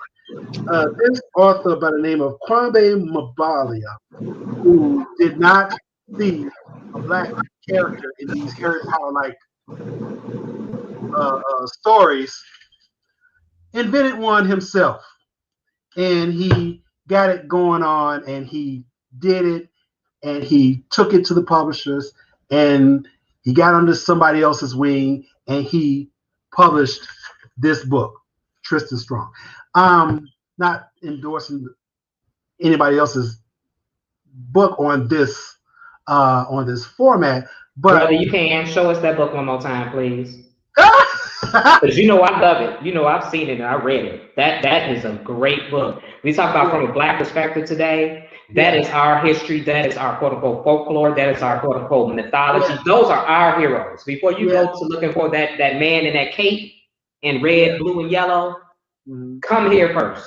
Now this guy right here, Rick Riordan, he is the one. He is the one who actually did the Percy Jackson books, and he got with Kwame and said, "Boom, let me just give you a format. Well, not let me give you a format, but you can speak this better than I can speak it. So why don't you speak it, and then I'll give you my platform." So that's cool. But that's number one. If there is not a story that you haven't seen that you need to see, it's because you need to write it. That's number one. Number two, back to this book or any other book. You cannot compare your rough draft with something that has been published, because this book, all we see is this. We have not seen the 50, 60, 70, sometimes 80 drafts of this one thing. What we see is the tip of the iceberg. We don't see that big ass hunk of ice beneath the ocean that brought forth that little bitty tip of the iceberg. So don't fret over your book and your words not sounding like Baldwin, because Baldwin didn't sound like Baldwin until he went through a bunch of edits. The work, we're talking about writing. Yes, the work is in the writing, but the bigger work is in the rewriting. and the edit and the shaping. The Statue of David did not come out that way. It was a big ass block of rock first, and he had to chisel here and chisel there and then smooth it out here before we finally get the masterpiece that we know today. And that's the same thing with your book. It's a way for you to get frustrated because your words does not come out the way that you want them to, but it's going to come in a rewrite. You need something to work with. A master, when he does a sculpture, he needs clay to be there. So you need the words to be there so that you can shape those words. So you need to write something down and then shape it up to be what you want it to be in your edits, in your rewriting. And then the second one ain't gonna be right. And the third one might not be right. Anybody who said that they wrote their book and it was like this when it first came on the page is a damn lie, because that book has gone through so many edits and you have to get something down in order to shape it into the thing that you want it to be. So to echo what everybody else has said, the way to be a writer, and this is to myself included, the way to be a writer is to write. When you get it down on the page, you then work with it, and then the work begins to get it into the shape that you want it to be in so that other people can read it. Got the mic that time. I got it that time, y'all. But no, I wish you could have seen us in the background, Darnell. You might have been able to, because Sanya was clapping, I was going up, and it just, yes. Man, just to piggyback a couple of things, and while I'm doing that, you guys that are watching, you still have the option to put those comments in. Even when you see the replay, I can still see the comments later. So if there's some things you want to get answered, if you want to get in contact with any of the authors, I can definitely help you do that. But I love you spoke to a couple of things that I found to be true and great advice. That the hardest part is putting something on the page. And then from there, baby, it's cake, because now you're just going in, taking out admin, you get your good editors, you get your good sister Sanya that says, hey, you missed that comma, that hyphen, let's change this wording. Crystal, who's not present, she's edited some of our work before. She looked at, not even the commas and the periods, but the structure of the story overall and said, Eddie, this part right here has a better pace that will hook the people in the beginning. Let's put this in the front instead of putting it in the back where you have it at. And I mean, yeah, that part, I can admit, I find the editing tedious when it's, me proofreading. And even when it's me, I always have somebody else edit, even though I do a lot of stuff in-house, I always have somebody else, look at it. But the other thing I wanted to speak to, and it kind of echoes a little bit of what Sanya was talking about too, that the idea that once you start down that process, a lot of the things that you think you need will come. And that's why I love that example that you gave with Tristan Strong, because, a lot of us are out there, thinking like, where would I get this published? My first thing is I always stop thinking about that, like book first, right? Even if you don't finish the editing per se, is the story finished from beginning to end? That's the finished draft, right?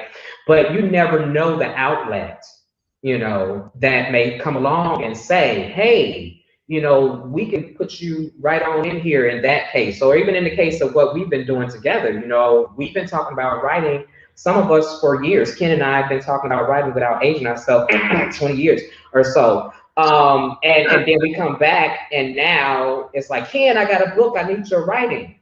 You never know. Last thing I'm gonna put on that is save it all. Save it all. I was talking to a young man here in Dallas some years back, and we were talking about him wanting to write, and he told me one day that he had written 20 pages like this. Now, please understand, this is not what turns into the manuscript, right? This is not what gets into the book. There's a whole lot of shaping and everything. But he wrote 20 pages front and back, not 1 page, 2 page. 1 page, 2 page, 3 page, all the way to 20. He said he turned around, he looked at it, and he threw it away. And I could have, and I felt that same. My second book, I will show it to you. My second book, I got 100 pages in. I said, this is complete garbage.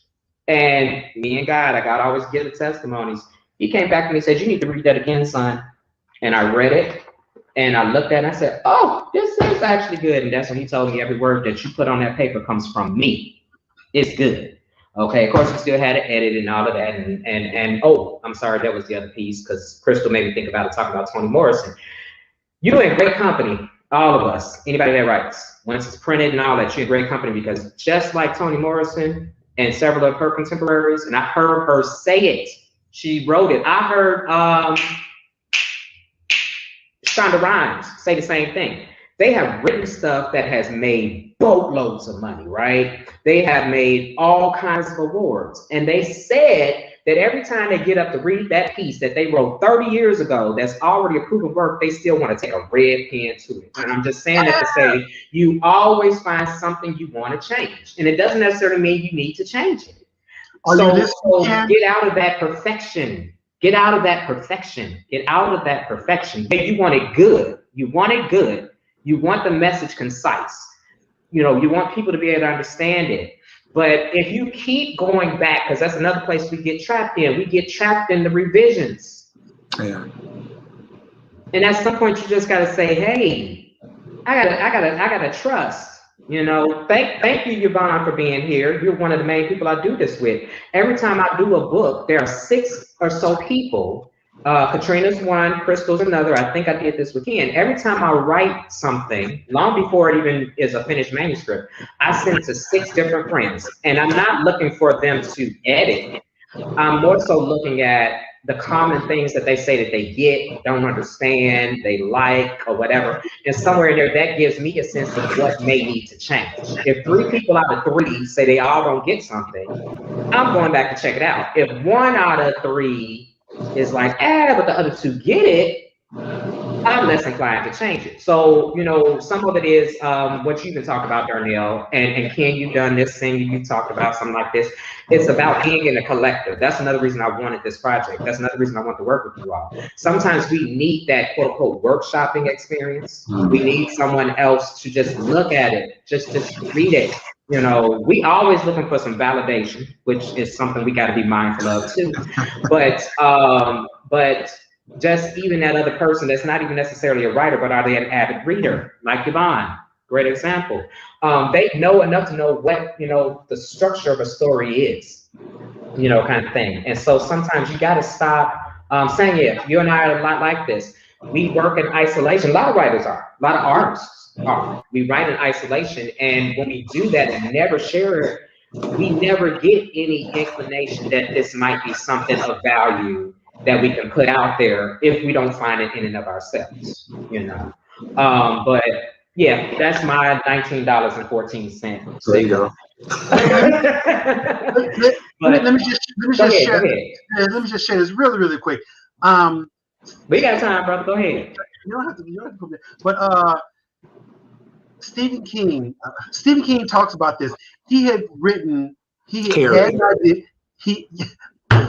Boom. That's exactly it. He had written like 12 pages front and back of this story that he looked at it. He didn't feel like he was getting in touch with the character. He didn't like it. He didn't know where it was going. He crumpled it up. He threw it in the garbage. His wife came, got the papers out of the garbage, smoothed them out, read them, and told him, complete this story. And he was like, well, I don't know where it's going. I don't know how it's going. She says, well, I will help you with some of the things that you're having problems with. And she was, Tabitha King, who is a good writer herself, came with the idea, not with the ideas, but with some guidance. And the book that Stephen King had almost thrown out was, I heard Ken say it, it was Carrie.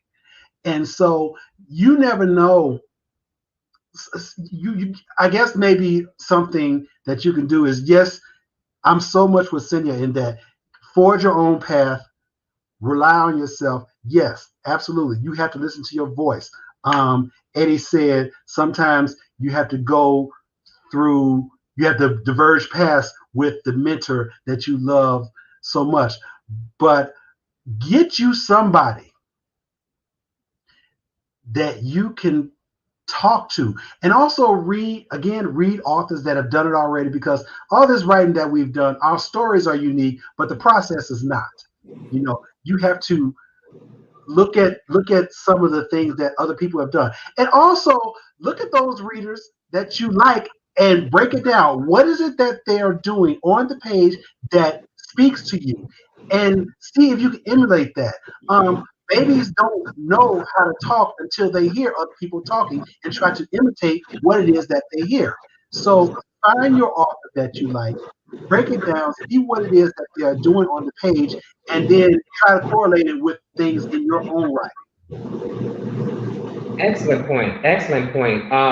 Yeah, because I think about honestly too that for all of that modeling, for all of that, stepping out on your own, it helps to have that feedback.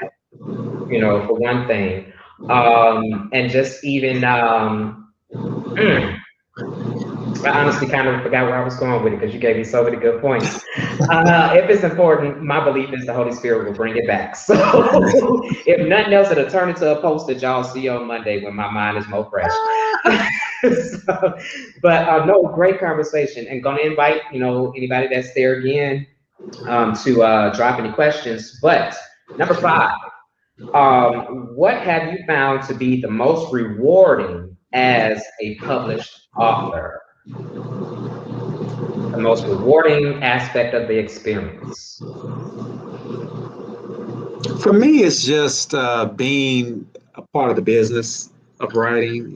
There's nothing like getting that first publication, and like it was mentioned earlier, it has changed quite a bit. There's not as many opportunities as there were back in the day. A lot of changes have come about. But for me, once again, it's just this is what I'm meant to do. This is what I'm going to do. So I love being a part of this anthology. I love the exposure. I love being in the company of other writers. I can say that I have been published online and I have been published in print. And it can be a life-changing moment, validation. I just love the business of writing and being a part of this group. So it's affirmation. Love it. So that's me. Awesome. Anybody else? What has been the most important part of publication? I am a nerd. I like seeing books. I like seeing pages in books. I like the smell of new books. I like the scent of old books. And I just like seeing words in print with justified edges and all that stuff. And the rewarding thing for me is just seeing my name among that. Seeing my name among the stories that are being told in this world and seeing it in a print form. Yes, of course, seeing it online as well. But seeing it in a book, it just speaks to the nerd in me. So that itself has been a rewarding thing. Awesome. Saint, did you want to hit it? Yeah, I think for me it's twofold. I think the first part is legacy. When your work is published, it has more of an opportunity to live beyond you. I mean, I recognize the griot and the oral tradition, which is not so popular nowadays, because clearly print is not the only way that stories and concepts can convey from generation to generation, but you've got a good chance when it's down on paper. I remember at 11, 12 years old reading Shakespeare, reading Alex Haley, and thinking they have in their lives, they had no idea that a Senya would exist to be reading and digging their work like I am. They couldn't fathom, and like how many people are like me that are digging this work where the originator is so long gone. It's like the light of a star. So for me, legacy is the first part that's most gratifying. The feeling that it is more solid than perhaps it had been before. And then I think the second thing is that I feel like I have a spokesperson. So with every book that I write and that is published, those are my words, my thoughts, my feelings, my stories. These are things that I wanted to express. And now I don't have to say it. I could just, here's a book. You want to know what I think? You want to know who I am? You want to know if I have talent or if I suck? You want to know how my mind works?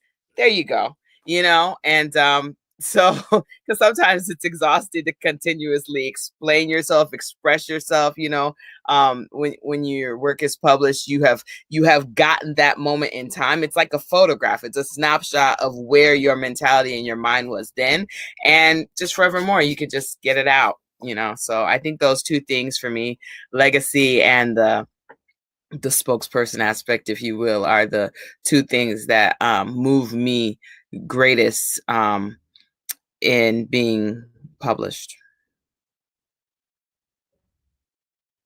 Awesome. And actually piggybacking off of all three of you, for anybody that doesn't know, and you see this in the bios, everyone in the book has a bio page right before their piece. And this was not the first time that Ken and Darnell were published. They were both published in magazines before. And but one of the things I think about when it comes to all of that is this kind of way. I think I was talking to some of you or someone in a live. I've done so much now lately that where's my tea? 1 second. Look at that mug. I'm a writer, y'all. Look at my writing mug. There you go. I think we all got one of those. But the idea that, like everything else in life, you build, right? You learn how to walk by continuing to walk. Your muscles get bigger the more you exercise them. And even this idea of being published, which a lot of us, it's definitely something to be celebrated. It's not the end all be all necessarily, but you get there by constantly building and building and building and building. And in this case, we've all written something. My first publishing credit, which gave me some everything, was also in a magazine for poetry. I did poetry. I don't really do poetry very often. And then the very second one was an entry in an encyclopedia. So still not fiction, what I ultimately did. But each of those publishing credits, each of those attempts at writing, each of those stories built me up to the place where I had not only the confidence, but I also had more of a following each time, that when I put out something, they're like, Eddie wrote a book. Let's go get it. Let's go find it. Let me at least hear about it. Let me pay attention to when he posts about it. Let me share it, kind of thing. And so I guess my thing is, it's definitely a stepping stone. It's definitely a doorway being open. And keep in mind, in this day and age, as we said on several occasions, publishing is not what it used to be. It's not going to Simon & Schuster and hoping that they, do something. And even before you get to them, that I think back on it, one of the more interesting biographies that I got a piece of was like Benjamin Franklin or somebody. And it was really what we're doing. We wrote something and we got together and said, what publishing actually is, for anybody that still doesn't know, is that a book is done, right? That's not publishing. The book is done. It's the act of circulating it. It's because we've all written in these. The book is done, but now it's over there in that corner. It's not published. It's published when it goes out, when people know that it's out there, when they know that there's a vehicle by which I can find it, read it, what have you. So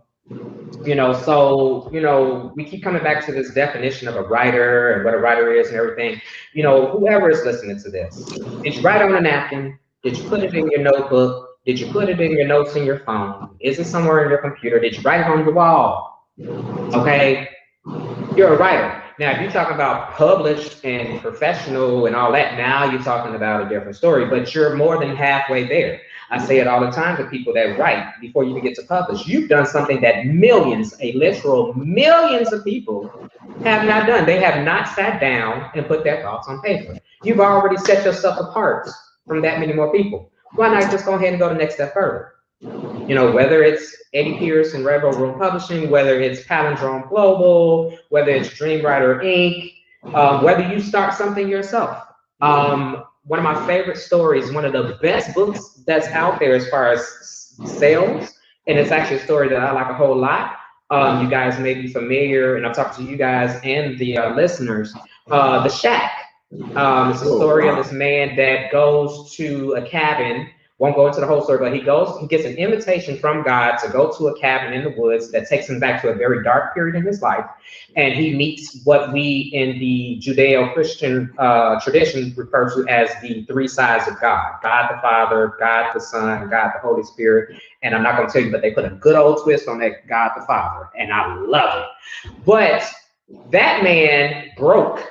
One year said that I'm going to write a story, and that's my Christmas gift to my children, which then turned into him writing it and going to Kinko's. He went to Kinko's and he copied it. He had it bound, and then he gave away 13 copies for Christmas. So it had already blown up from just giving it to his children. Now he gave it to his family and his friends. They read it, they passed it around, and they all came back. There's that piece of that affirmation sometimes you need from some other people. They came back and said, you got to do something with this. 13 practically handmade books from Kinko's turned into one of the best-selling books worldwide, and a movie that I believe hit some box office records, you know. So I'm just speaking to what we even talked about before we got on here. We're not going to go into all of what we were talking about, but use what you got. Yeah. Use what you got. Somebody wants it. Somebody needs it. Use what you got. Use what you got. We got about 8 minutes, and I think this is a good question to end on. What has been your toughest lesson or biggest learning moment as a writer? Well, we've already touched on this, but I'm going to go ahead and repeat it. I'm one of the people that suffers from wanting it to be perfect. You know, Eddie, I have to thank you again for being so patient with me, sending you so many rewrites. Change this, let me change that. And even right now, as I sit here, there are things, even in doing the reading, that I still plan to change when we do a second printing. You know, the toughest lesson that I've learned is you have to get to a point, like I said, we've already mentioned it, but you just have to get to a point where you let it go. Trust what you have written. You know, I was happy to hear you say that even some of the greats, they still want to take, you know, a red pen and kind of mark through what they've done. But, you know, just have to get to a point where you trust yourself. Let it fly out into the world, see what it does, see how well it's received. But my toughest lesson is learning that it can't be perfect. And I am one of those people. I do go into the Barnes and Nobles. I look at the books and I see, oh, man, I can't do it quite like them. But it's like Darnell mentioned, this has gone through so much that they've probably been up at night. They have their own self-doubts. They, you know, spend time wondering, well, are they going to like this? The people going to receive this? You know, so, but in the end, and who knows how many times they've rewritten it, and who helped them do it, who gave them this idea, said, take this out, put this in. But my toughest lesson is just learning how to trust myself as a writer and let it go. It'll never be perfect to me. It will never sound right. Years later, there's always something that can be said differently, you know. So that's my toughest lesson. And just to piggyback off of that, and it's not necessarily probably something that's widely known, but you guys can probably you all, I should say, not guys, can probably all speak to this. I have read books from my favorite authors, and there are still typos. There are still typos.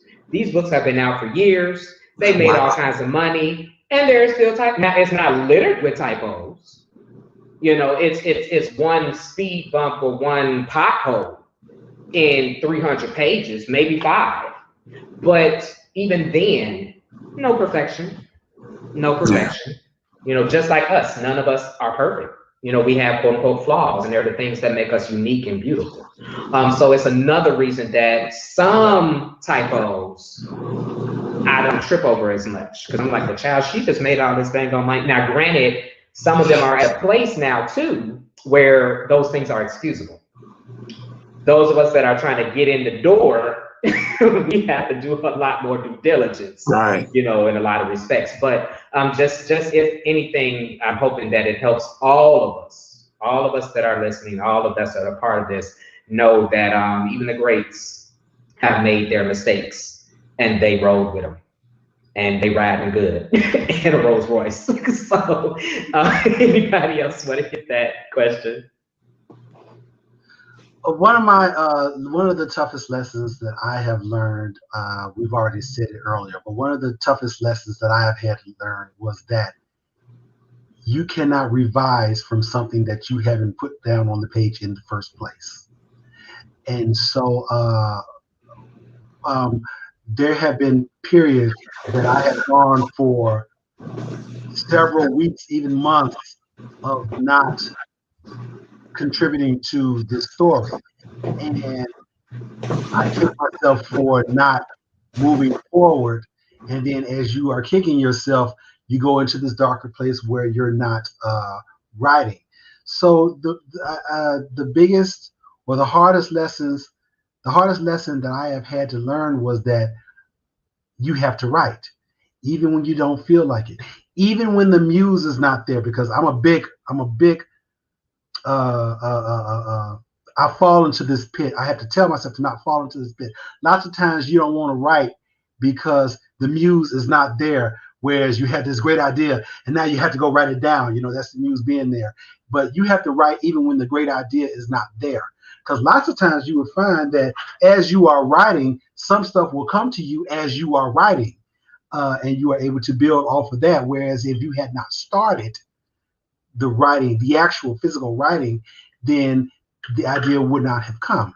So one of my biggest lessons is to write, even when you don't feel like it, even when the idea is not there, even when you just don't think that you have anything to say. Hell, get a journal and write there. But you have to keep writing. That's the biggest lesson, and the hardest lesson, and the easiest lesson, and the most repeatable lesson that I can come up with. Good point, Darnell. Honestly, it's one of those things that is so simple it eludes us. Right. That's why I'm honestly reading the questions and I'm looking at them like, oh, this is kind of the same question, but the repetition is necessary. We can all speak to it. We all have to do it to ourselves. We have to look in the mirror sometimes or whatever. I cuss myself out sometimes. And it goes write the damn book, And honestly, for me, it's a thing of just speaking to that point you made. Remove all of the temptations to procrastinate. Working on my most recent novel, and my parents and my family could speak to this when I was living in Chicago. I would get in the car, go around the corner from the car, sit in my car at a park, and write stuff in my phone. Because if I was in the house, oh, this floor needs to be mopped, and these clothes need to be done, and I need to cook this, and I need to do everything in the world. I think I said this at the presentation where Sandy and I met. Everything in the world will come to your mind to do other than the writing. But anyway, good segue to Senya. Did you have anything you want to add to that one? Yeah, I think that the hardest things for me as a writer, and I had to figure it out at great pain, was to not be overly susceptible to comparison, and then to not take criticism so much to heart. That's why I said you have to forge your own path. That was really a hard lesson learned for me. Comparison is one where, especially if you are a lover of words and that's part of what compels you to write, when you find these artists, these authors who string them together so beautifully and you just want to be like that, but when your authentic voice comes out, it's not similar. It can put you in a place that's discouraging, but you have to remember that dissimilar is not worse. So don't be overly susceptible to comparison. Appreciate what you can appreciate, and do your best, and realize that there are those who are going to appreciate yours above others, just as you do for the authors that you favor. And then as far as criticism, I mean, I think that every human being should be open to critique. That's how we get better and evolve. But when it's criticism from the chaff, and just say, okay, is this your opinion, or is this something that is really reflective of my work? And you know, what they say, haters gonna hate. You just kind of gotta let get rid of that at some point, and don't really pay too much attention to it. There are some people who are gonna think you're garbage, and that's okay.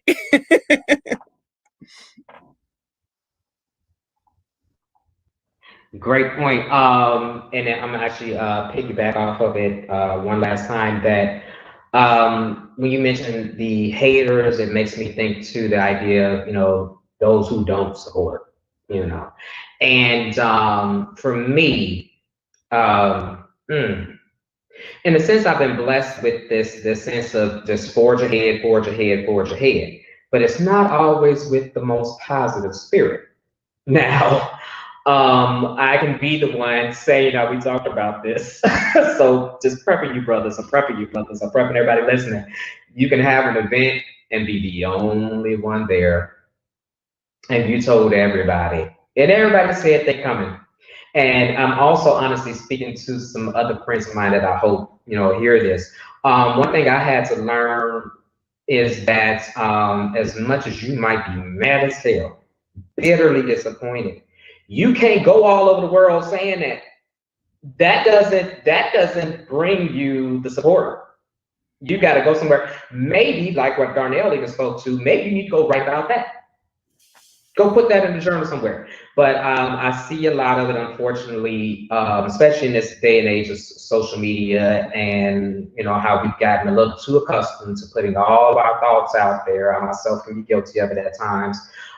Is that you still not only have to go forward, but you have to find ways to elevate that spirit out of that place of just raw, fiery anger, disappointment at who didn't buy and who didn't show up, and because it's always going to happen. But as I was even saying in an interview recently, one of the blessings that I found is that half the time, those people that don't support on the front end, they sometimes circle back. Some people that, man, it's Sunday, I'm gonna go there. Jesus, he wasn't accepted in Nazareth. He wasn't accepted at home. It wasn't until he left home and did something somewhere else. And I've experienced the same thing. And this is no knock to Chicago, because I have a lot of support in Chicago. Y'all know I do. But it wasn't, for some individuals, it wasn't until I got here and got an interview here that they looked up and said, oh, like they didn't know I was doing it all along. But even then, you still have to move in grace. At that point in time, you still have to move in grace. If this is going from just talking about, we talked about there are levels to this. It's not just being a writer, but it's also this idea of being a professional writer, being a published writer. You have to be professional at all times. You have to be professional at all times. Yeah, that's the end of our questions. We're a little over time, but hey, it's my show. Who's gonna tell us to shut up? So I want you all, take a moment. I'll talk a little bit, but I want you all to just think of any last thing that you want to say to all the people. I appreciate all of the thanks, and I'm gonna ask you guys to hang on in the studio, and we're gonna have a private celebratory moment of our own. Before we sign off, and I'll actually even click you out like lights after each one. Sing it, ladies first. Anything you want to leave the people with, and trust me, I'm telling about Jayla if you don't. So go ahead. Okay, well, since I had the opportunity, thank you for joining us. I hope you got something out of this for your spirit, whether it's to learn, what it is to be an author, or just to hear some story time. Some people just like to be read to, or to just see some folks just, chop it up, whatever. I hope you got something out of it. And as Eddie loves to say frequently, and I love him for it, I am the author of a children's book series called Jayla's Jaunts. It's about a little girl and her aunt, and they are having adventures across the country. They're going state to state. And I will just do a shameless plug since I have the platform. So I do have the first 4 books in the series complete. And I'm having a book launching in May for the 4th book, Arkansas. So we do have Alabama, and we're going in alphabetical order. And we have Alaska, and we have Arizona, and sneak peek, we do have Arkansas. And Yay, Arkansas! like Eddie said, California is done, so that's the next one out. And you forgot Colorado, Eddie. Oh, I forgot. Yes, I love my states. And then Delaware. So that is a labor of love close to my heart. So I appreciate anyone who has young people in your life. I appreciate them exposing them to Jayla because it's educational and fun. So I like to couple those two. And I did want to just say thank you, Eddie. I did not thank you before. I'm so sorry, my manners. I was just kind of getting to it with the story reading, but thank you so much for this opportunity. And for the viewers who don't know, this was twofold for me. Not only was I an author in the anthology, but my artwork was also featured as the cover. I am also a visual artist. And that series that the cover art is a part of is close to my heart. It's called Witness. And I don't know, I've just had some obsession with eyes for quite some time now that I look back at my stuff. And Witness is, it's a series where in the iris of all of the eyes, we're depicting some aspect of the Black experience. And so I was featured on that cover, and I really appreciate it. And I'm actually in my studio now, so I have like some beginnings of some other works in that series. And so I just want to thank you for lifting me up in that way and allowing that platform. I really appreciated it, and appreciated it. And that this has been fun. I've enjoyed myself. So thank you for having me. Senior girl, you already know. We know. The love is there. Baby, sister. It's always good to express. I get it. But I know. I know. And I'm glad you did remind me because I forgot to show them. Yes, abolition, right? Abolition. Why I keep saying abolition? Abolition, like abolitionists. Yes. Get into that. I keep telling y'all, when y'all look at this, you need to examine that eye. If you don't catch anything else, catch that 1865. Our freedom. All right. But yes, I'm glad you brought that up because I forgot to mention that Sanya and I already have this agreement. We still got to put some stuff on paper, and we got to do the business because you don't just go get somebody art. You pay. We are brother and sister, but we are business partners. Okay. Yes, so please let them. I'm letting you know that every book in the series will feature one of the pieces from Witness. We've already picked which ones go into the 2nd and 3rd book. So it's honestly, it's a beautiful way to help even keep telling this story and show this progression of history and the diversity of perspective. And we've already talked about it. I've spoken in faith. The universe heard us. There will be an art showing of all of the pieces. And y'all gonna come out and y'all gonna buy. But for now, we're going to thank Sanya, and I'm going to ask you to stick around. I'm putting you in the virtual waiting room. See you soon. Brother Darnell, we're just going to go down the line here. Oh, did I mute you? There we go. Is there anything else I want to say? Well, yes, of course, thank you. Thank yous are in order. So thank you so much for, again, including me in this. just continue to send your vibes to me in spirit, in prayer, in words. I love that whenever I put a post on social media that has absolutely nothing to do with walking to Jupiter, I have friends like Eddie who would drop into the comments section about something that I said about Patti LaBelle's background singer. And then Eddie would drop into the comment section and said, "You better write that bitch." And I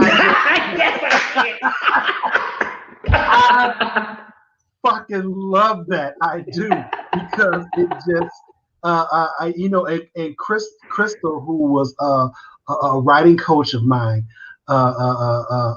which is actually how I got really big into Eddie too. But Crystal, who was who was a writing coach of mine, I was talking about some planning that I was doing for the book, and she said, "You know what? All of that sounds like procrastination to me.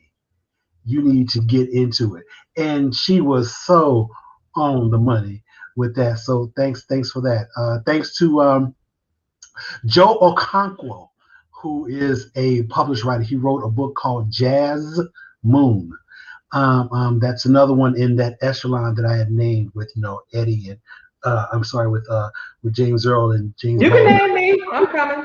yeah. But Joe Okonkwo is another one who is in the daily thing of writing and getting his story out, and he calls me up and says, "You know what?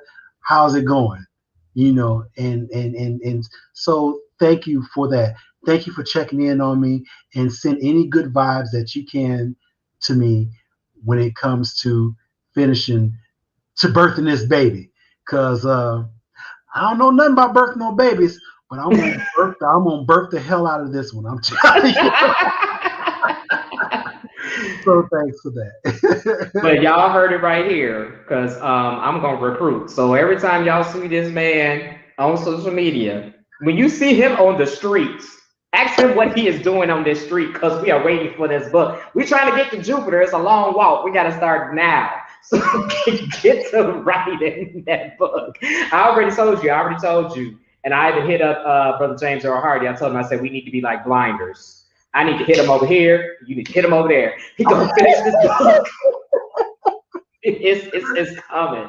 It's coming. Thank you, Darnell. And like I said, please hang out with us in the virtual waiting room so that we can just have our little private, turn up situation. Yes. Brother Compton, look, we ain't gonna say we saved the best for last. I keep y'all. Lord have mercy. Hey, I have so much to say. I really do.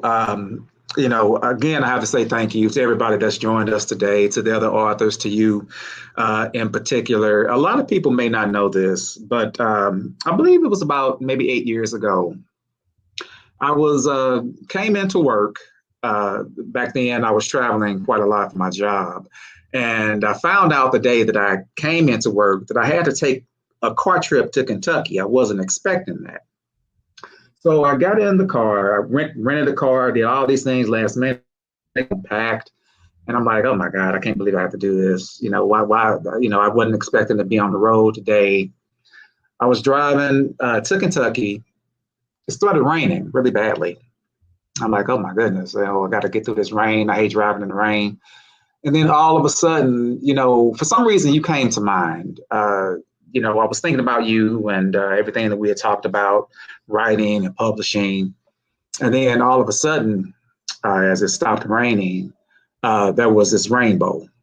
I saw it wasn't just a piece of the rainbow, it was the entire arc of it. And I'm sharing the story to say that this is all a part of God's plan. I think these things, me being a part of this anthology, you renewing my interest in my own writing and myself as an author, it's all a part of God's plan. This is the beginning of that promise, that rainbow promise. Again, I say thank you. It was a very nice surprise, you recruiting my very best friend, Rob Jones, to be a part of this. He is an inspiration to me. You are an inspiration to me. Everybody that's joined us, the fact that we have people who want to see more of some of my writing. You know, I have other stories, but Graffiti Park has been one of the main things that I've worked on over the years. So thank you very much. I hope that everybody has gotten something out of this. It's given me a lot, being in the company of other writers, other authors. You know, I just can't thank you enough. So, Crystal, yes, purpose to everything. Yes, it is indeed. And I do miss you today. We've got some work to do ourselves. You know, I may, you may end up being my writing coach. You know, any words of encouragement, I'm always down to receive those. So this has been a very fun event. You know, I'm overwhelmed. I got a lot of work to do, a lot ahead of me. I don't want to disappoint y'all, you know, but there's more to come. And thank you. So thank you. I appreciate it. Brother, I hear you. And once again, I thank you for being a part of this. And even, you know, you reflected on that story with the rainbow. And I vaguely remember where I was at that point in time. And I know that when that story came, it inspired me. And it helped me to keep going. And so iron sharpens iron, as the Bible says. Yvonne asked, does this count as church? God is here. So it's church. Amen. Church. So brother, I'm going to ask you once again as well to just hang on with us for a second, because I definitely want to talk to you guys on the side. I'm gonna pop you into that waiting room, and I'm gonna give people the good old benediction. There you go. There you go. Thanks, everybody. Right. See you in a minute. All right, folks. Woo! I am not going to belabor the point, but I will be transparent. Your boy is tired. I am so tired. But this gave me all the energy that I needed. And I knew just coming into it that I would just be ready to run on a little bit longer. And so I want to thank everyone for being here. Thank you, Crystal, for that. Dream Writer Inc. Come on now. The Ish. We waiting for you too. And I'm glad that you are even here so that I can remind people once again that this is not the only time that you're going to hear from this collective. This is not the only combination in which you will hear from us. There actually are already a number of requests for us to do virtual events and events live. So anybody that is thinking about, you know, that, please reach out. Like I said, if you hit up any of those comments, any of those places where you see Rainbow Room Publishing, where you see Eddie S. Pierce, you got me. And we can talk about that. What I have scrolling across the bottom now is the Linktree link. So this is basically, if you get there, you got me. You found all things Rainbow Room Publishing. You found all things Eddie S. Pierce. That is your primary way to get to the bookstore, to get to the services for anyone that is seeking to be published. I definitely want to put it out there because I've already seen this in my inbox. There are a few of you that have already made submissions. Know that I'm getting to you. Tomorrow is correspondence day. So I'm going to be trying to catch up to any number of you at that point. Last thing that I'm going to leave you with is please also consider joining us next Saturday, this coming Saturday, I should say, April the 24th. At 7 p.m. Central Standard Time for Save Some for the Poets. So we giving you a whole variety here, all right? You're getting the novelists, the longer writers here, and then we are going to give the poets their due next Saturday, this coming Saturday evening. It will also be streamed virtually via StreamYard. So it will get you, if you're on Facebook, it will get you, if you're on YouTube, it will get to you if you're on Twitter. That's going to be a great event. You're going to see a lot of promos about it this week because I'm so excited. The lineup is done. So there will ideally be each day a promo for each individual performer and you're going to see how good they are and why you need to be there. And not only that, why you need to tip these poets and these musicians, because we have poets, spoken word artists, and we have some musical acts.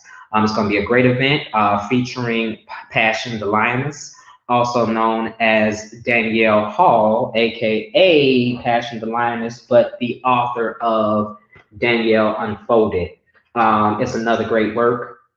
You get to that Linktree link, you can also see on my website how to get to hers, how to buy the book directly from her, but you'll also see the review that I did for this amazing collection of poetry.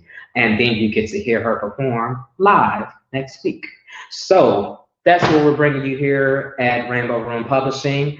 Thank you guys so much for being here, for being attentive, for showing your love wherever you see these authors, including our two sisters that had to be absent today, Miss Katrina, the Hurricane Harvey. Find that podcast, the number 7 Figure Girls podcast. You're going to love it. She's actually going to do an interview of all of us very soon as we can get our schedules together.